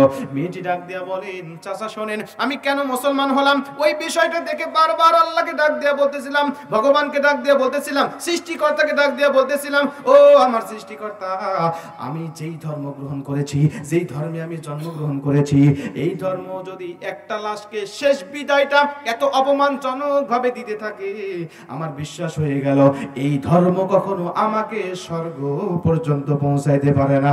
যেরকম সুবহানাল্লাহ পর্যন্ত পৌঁছাতে পারে না। স্বর্গের ধর্ম তো অবশ্যই আছে একটা, ওই কোনটা ধর্ম সেটাই আমাকে খুঁজে বের করতে হবে। তিনি বলে, আমি সেখান থেকে চলে এসেছি, আর বিভিন্ন ধর্ম নিয়ে আমি গবেষণা শুরু করেছি। কোনো ধর্ম আমার কাছে ভালো লাগে না, একটা নিয়ম ভালো লাগলে অন্য নিয়মটা আমার কাছে মন গড়া মনে হয়, একটা ধর্মের একটা নিয়ম ভালো লাগলে অন্য নিয়মটা আমার কাছে মন গড়া মনে হয়। এ মুসলমান, কারণ এই ধর্মগুলো আল্লাহ পাকের ধর্ম নয়, আল্লাহ পাকের মনোনীত ধর্ম তো একটা, ইন্নাদ দীনা ইনদাল্লাহিল ইসলাম। অতএব এই ইসলাম ধর্মের মধ্যে কোনো সংগতি খুঁজে পাবেন না, কোনো অসঙ্গতি আপনি খুঁজে পাবেন না, বাদ বাকি সব ধর্মের মধ্যে আপনি খুঁজে পাবেন। মুসলমান কয়েকদিন আগে ইন্ডিয়া থেকে আমার একজন ভাই ফোন দিয়েছে, তিনি বলছে, হুজুর আমি সর্বপ্রথম হিন্দু ছিলাম, হিন্দু থাকার পরে আমি চেষ্টা করলাম আমি সত্য ধর্ম গ্রহণ করব, এরপরে আমি হিন্দু ছেড়ে দিয়ে আমি খ্রিস্টান ধর্ম গ্রহণ করলাম, খ্রিস্টান ধর্ম গ্রহণ করার পরে আমি তাকিয়ে দেখি এই ধর্মের মধ্যে অনেক অসঙ্গতি রয়েছে, এই ধর্মটা আমার কাছে ভালো লাগলো না, এখন আমি কালেমা পড়ে মুসলমান হয়ে গিয়েছি। হুজুর আমি দুইটা ধর্মের অভিজ্ঞতা থেকে আপনাকে কথাটা বলতে চাই, আমার কাছে মনে হয়েছে দুটাই মানুষের বানানো ধর্ম, একমাত্র ইসলাম ধর্মই সৃষ্টিকর্তার পক্ষ থেকে পাঠানো ধর্ম। যেরকম সুবহানাল্লাহ। কি তারানি ডাক দেয়া বলে, চাচা আমি সব ধর্ম নিয়ে যখন গবেষণা করে শেষ করে আমি আমার মুসলিম বান্ধবীর কাছে চলে আসলাম। মুসলিম বান্ধবীকে ডাক দেয়া বললাম, বান্ধবী আমার, আমি তোমার ধর্ম সম্বন্ধে জানতে চাই। আমার মুসলিম বান্ধবী আমাকে ডাক দেয়া বলে, ঠিক আছে তোমাকে জানাবো, কোন বিষয় নিয়ে তুমি জানতে চাও বলো। আমার মুসলিম বান্ধবীকে বললাম, আমি তাকে ডাক দেয়া বললাম, বান্ধবী তোমার ধর্মের অন্যান্য নিয়ম আমি জানি, শুধু বলো তোমার ধর্মের মানুষরা যখন মারা যায় কবর দেওয়ার আগ পর্যন্ত তার সাথে তোমরা কেমন আচার ব্যবহার করো, আমি শুধু এই বিষয়টুকু জানতে চাই, যদি ভালো লাগে আমি কালেমা পড়ে মুসলমান হয়ে যাব, যেহেতু অন্যান্য নিয়মগুলো আমি জানি, আমার কাছে ভালো লাগে, শুধুমাত্র মরণের সময় তোমরা কেমন করে তাকে বিদায় দাও এই বিষয়টা আমি তোমার কাছ থেকে জানতে চাই। আমার মুসলিম বান্ধবী আমাকে বোঝালেন, আমাকে বসালেন, আমাকে শোনালেন, হাদিস থেকে কোরআন থেকে সব বিষয়গুলো আমাকে খুঁটিনাটি যখন বোঝানো শুরু করলেন, রে বান্ধবী আমার শুনে নাও, আমার মুসলিম বান্ধবী আমাকে এত সুন্দরভাবে বোঝালেন, আমি তাকিয়ে দেখি মুসলমানদের লাশগুলোকে তারা অপমান করা তো দূরের কথা, লাশকে কষ্ট দেওয়া তো দূরের কথা, লাশের সাথে বেয়াদবি করা তো দূরের কথা, লাশের সাথে দাঁড়িয়ে জোরে কথা বলা, জোরে চিৎকার করে আওয়াজ করা পর্যন্ত নিষেধ করা হয়েছে। জোরে কোন সুবহানাল্লাহ। আপনি লাশের পাশে দাঁড়িয়ে জোরে চিৎকার করে কান্নাকাটি করতে পারবেন না, ইসলাম আপনাকে নিষেধ করেছে। জোরে কথা বলতে পারবেন না, নবীজি আপনাকে নিষেধ করেছে, কারণ লাশটাকে সুন্দরভাবে বিদায় আপনাকে দিতে হবে। তিনি ডাক দিয়া বললেন, চাচা শোনেন, আমার মুসলিম বান্ধবী সব নিয়মগুলো যখন বর্ণনা করতেছিল, তাকিয়ে দেখি তারা মারা গেলে বড়ই পাতার পানি দিয়ে সুন্দর করে গরম পানি করে তাকে গোসল করায়। এই জায়গাটায় আমার একটু সন্দেহ তৈরি হলো। আমি ডাক দিয়া বললাম, বান্ধবী এতক্ষণ তো ভালোই লাগলো, এইখানে তুমি বলো কেন তোমরা বড়ই পাতার পানি দিয়ে গোসল করো? কারণ আমার জানা মতে বড়ই পাতার মধ্যে তেমন কোনো ওষুধই কোনো গুণাগুণ নাই, এই বড়ই পাতা দিয়ে কেন গোসল করাও বলো? আমার বান্ধবী আমাকে ডাক দিয়া বলেন, বান্ধবী আমার শোনো, আমিও জানতাম না মুসলমানরা কেন বড়ই পাতার পানি দিয়ে গোসল করায়। কিছুদিন আগে আমি একটা পত্রিকা পড়তেছিলাম, এই পত্রিকার মধ্যে আমিও এই রিপোর্টটা দেখেছি। এ বান্ধবী আমার, আমি সেই পত্রিকাটা হেফাজত করে রেখে দিয়েছি। এই বলে ঘরের মধ্যে ঢুকে তিনি সেটা বের করে নিয়ে আসলেন, আর মুস্কি মুস্কি হাসতে লাগলেন, আর বান্ধবীকে ডাক দিয়া বলতে লাগলেন, বান্ধবী আমার, আমি শুকরিয়া আদায় করতেছি ওই আল্লাহ পাকের, যে আল্লাহ তোমার মনের প্রশ্নের যথাযথ উত্তর দেওয়ার তৌফিক আমাকে দান করেছে। জোরে কোন সুবহানাল্লাহ। তোমার মনের প্রশ্নের যথাযথ উত্তর দেওয়ার তৌফিক আল্লাহ আমাকে দান করেছে। আমি যদি এই পত্রিকাটা হেফাজত করে না রাখতাম, তাহলে আমি আজকে তোমাকে প্রমাণ সহ দেখাইতে পারতাম না। আমিও জানতাম না কেন মুসলমানরা বড়ই পাতার পানি দিয়ে গোসল করে গরম করে, এটা আমি জানতাম না। দেখো এখানে ফ্রান্সের বিজ্ঞানীরা তারা রিপোর্ট তৈরি করে কি বলতেছে। উনি বলে, আমি সেটা দেখলাম, হাতে নিলাম, আর হাতে নিয়ে তাকিয়ে দেখি ফ্রান্সের বিজ্ঞানীরা বলছে, আমরা স্বাভাবিকভাবে শুধু বড়ই পাতা নিয়ে গবেষণা করে তেমন কোনো ফলাফল পাই নাই। বড়ই পাতা নিয়ে গবেষণা করে তেমন কোনো ফলাফল পাই নাই। অবশ্যই চিন্তা করলাম, তাহলে মুসলমানদের নবী তো অযথা কোনো কথা বলে নাই, তাহলে বড়ই পাতা কেন? আমরা তখন কি করলাম, মুসলমানদের তরিকায় পাতিলের মধ্যে পানি নিলাম, পানির মধ্যে বড়ই পাতা ছেড়ে দিলাম, ছেড়ে দিয়ে আগুন দিয়ে 10 থেকে 8 মিনিট জাল দিলাম। জাল দেওয়ার পরে তাকিয়ে দেখি পাতাটা এখন নরম হয়ে যাচ্ছে, আর ভিতর থেকে কি যেন আঠালো একটা উপাদান বের হয়ে পানির সাথে মিশে যাচ্ছে। তখন আমরা বুঝতে পারলাম হয়তোবা এর মধ্যে কোনো উপাদান পাওয়া যাবে। তখন এই পানিটা নিয়ে আমরা ল্যাবে চলে গিয়েছি, ল্যাবে নিয়ে পরীক্ষা নিরীক্ষা করা শুরু করলাম। তারা বলে, আমরা তাকিয়ে দেখি ওই সৃষ্টিকর্তার কসম, এই 8 থেকে 10 মিনিট এই পানিটা আমরা জাল দেওয়ার কারণে, এতক্ষণ ছিল স্বাভাবিক সাধারণ একটা পানি, কিন্তু 8 থেকে 10 মিনিট জাল দেওয়ার কারণে এই পানিটা সাধারণ পানি নাই, এই পানিটা 100% পিওর ন্যাচারাল অ্যান্টিসেপটিক হয়ে গেছে। এই পানিটা এমন অ্যান্টিসেপটিক হয়েছে যে এই পানি দিয়ে যদি কোনো লাশকে গোসল করানো হয়, কোনো লাশকে ধৌত করানো হয়, তাহলে শুধু তার দেহটাকে পরিষ্কার হবে তা নয়, ওর দেহে যত কঠিন বড় অপবিত্রতা থাকুক না কেন, যত কঠিন বড় নাপাকি হোক না কেন, ওই পানি দিয়ে গোসল করানোর সঙ্গে সঙ্গে তার দেহটা 100% পবিত্র হয়ে যাবে। আপনারা যারা মরা মানুষকে গোসল করান তারা ভালো বুঝবেন এই হাদিসটা। নবীজি বলেন, আমার এলাকায় একজনকে জিজ্ঞেস করেছিলাম, ভাই কি খবর? কয়, হুজুর আমি যদি 98 জন মানুষকে আমি গোসল করাই, 100 জন মানুষকে যদি আমি গোসল করাই, 98 জন মানুষ আমি এমন পেয়েছি যারা মরণের পরে তাদের শরীরটা নাপাক হয়ে যায়, শরীরটা নাপাক হয়ে যায়, পেশাব পায়খানা দিয়ে তার শরীরটা নাপাকি হয়ে যায়। আর নবীজি বলছেন, মুমিনের লাশ কবরে রাখতে দেরি হয়, মুমিনের কবরটা জান্নাতের বাগান হতে দেরি হয় না। তাহলে নাপাকি দেহ নিয়ে জান্নাতের বাগানে থাকা যায়? নবীজি বলেন, না, ওকে যখন বড়ই পাতার পানি দিয়ে গোসল করানো হবে তখন আর দেহটা নাপাকি থাকবে না, ওর দেহটা 100% পবিত্র হয়ে যাবে। বিজ্ঞান বলছে 100% সত্য কথা। আমরা গবেষণা করে তার কথার সাথে আমরা মিল পেয়েছি। আমরা তাকিয়ে দেখি পানিটা দিয়ে গোসল করালে তার শরীরে আর কোনো নাপাকি থাকে না, এটা পিওর একদম ন্যাচারাল অ্যান্টিসেপটিক হয়ে যায়। আমরা চিন্তা করলাম, নবীজি কথাটা জানলো কেমন করে? কারণ আমরা এখন তথ্য প্রযুক্তির জামানায় বড় বড় দামি মেশিন দিয়ে আমরা গবেষণা করতেছি, ল্যাবরেটরি নিয়ে গবেষণা করতেছি, তথ্য প্রযুক্তির যুগে আমরা গবেষণা করতেছি। কিন্তু আজকে থেকে 1450 বছর আগে নবীজির কাছে এগুলো কিছুই ছিল না। নবী জানলো কেমন করে? আমরা তখন কোরআনকে প্রশ্ন করলাম। কোরআন উত্তর দেয় সূরাতুন নাজম। আল্লাহ পাক ডাক দিয়ে বলে, ওমা ইয়ানতিকু আনিল হাওয়া ইন হুয়া ইল্লা ওয়াহয়ু ইউহা। হে বিজ্ঞানীরা, তোমরা মনে করো আমার নবী বানিয়ে বানিয়ে কথা বলেছে। না, এই কথাগুলো আমার নবীর কথা নয়, এই কথাগুলো আমি আমার নবীকে শিক্ষা দিয়েছি। আর আমার নবী আমার ওহির কথার বাহিরে একটা কথাও বলে না। বিজ্ঞান বলে, যদি ওহির কথাই নবীর কথা হয়, যদি সৃষ্টিকর্তার কথাই নবীর কথা হয়, তাহলে নবীর ধর্মই সৃষ্টিকর্তার ধর্ম। অতএব বাপ দাদা ধর্ম ছেড়ে দিলাম, কালেমা পড়ে মুসলমান হয়ে গেলাম। প্রিয় ভাই, ইসলাম ধর্মের সৌন্দর্য আমি আপনাদেরকে বলে শেষ করতে পারবো না। অতএব এই ধর্ম নিয়ে কোন রকম অজুহাত চলবে? ইবাদত বন্দি এগুলো আপনি করবেন। আপনি যে নামাজ পড়ার জন্য উযু করেন, এই উযু থেকে আপনার যত উপকার আছে, আমি শেষ করতে পারবেন না। আমি যদি বলি একটার পর একটা করে আপনারা সারা রাত বসে বসে শুনবেন, আপনাদের শুনতেই মন চাইবে যে ইসলাম ধর্মের মধ্যে এত সুন্দর যদি আল্লাহ ভরপুর করে রেখে দিয়েছে। আমরা সেই ধর্ম পেয়েছি, আল্লাহ আমাদেরকে দয়া করে দিয়েছে, আল্লাহ আমাদেরকে মায়া করে দিয়েছে, আল্লাহ আমাদেরকে মুসলমানের ঘরে তৈরি করেছে। সুবহানাল্লাহ। আল্লাহ আপনাকে কত দিয়েছে আপনি হিসাব করলে শেষ করতে পারবেন না। হাজারো সৃষ্টির মধ্যে আল্লাহ আপনাকে মানুষ করে সৃষ্টি করেছে, হাজারো মানুষের মধ্যে আল্লাহ আপনাকে মুসলমান বানিয়েছে, হাজারো মুসলমানের মধ্যে আল্লাহ পাক আপনাকে শেষ নবীর উম্মত বানিয়েছে। আপনি কিভাবে আল্লাহ পাকের শুকরিয়া আদায় করবেন? আপনার সেজদা কপালে মাটিতে লাগিয়ে সারা জীবন পড়ে থাকবেন, তবু আপনার আল্লাহ পাকের শুকরিয়া আদায় করে শেষ করতে পারবেন না। আল্লাহ পাক আমাদের সবাইকে তার হুকুম আহকামগুলো মেনে চলার তৌফিক দান করুন। জোরে করে আমিন। আর একটু জোরে বলেন আমিন। অনেক রাত হয়ে গেছে, এখন আমি আপনাদেরকে নিয়ে দোয়ার দিকে যেতে চাই। সভাপতি সাহেব আপনি তো না?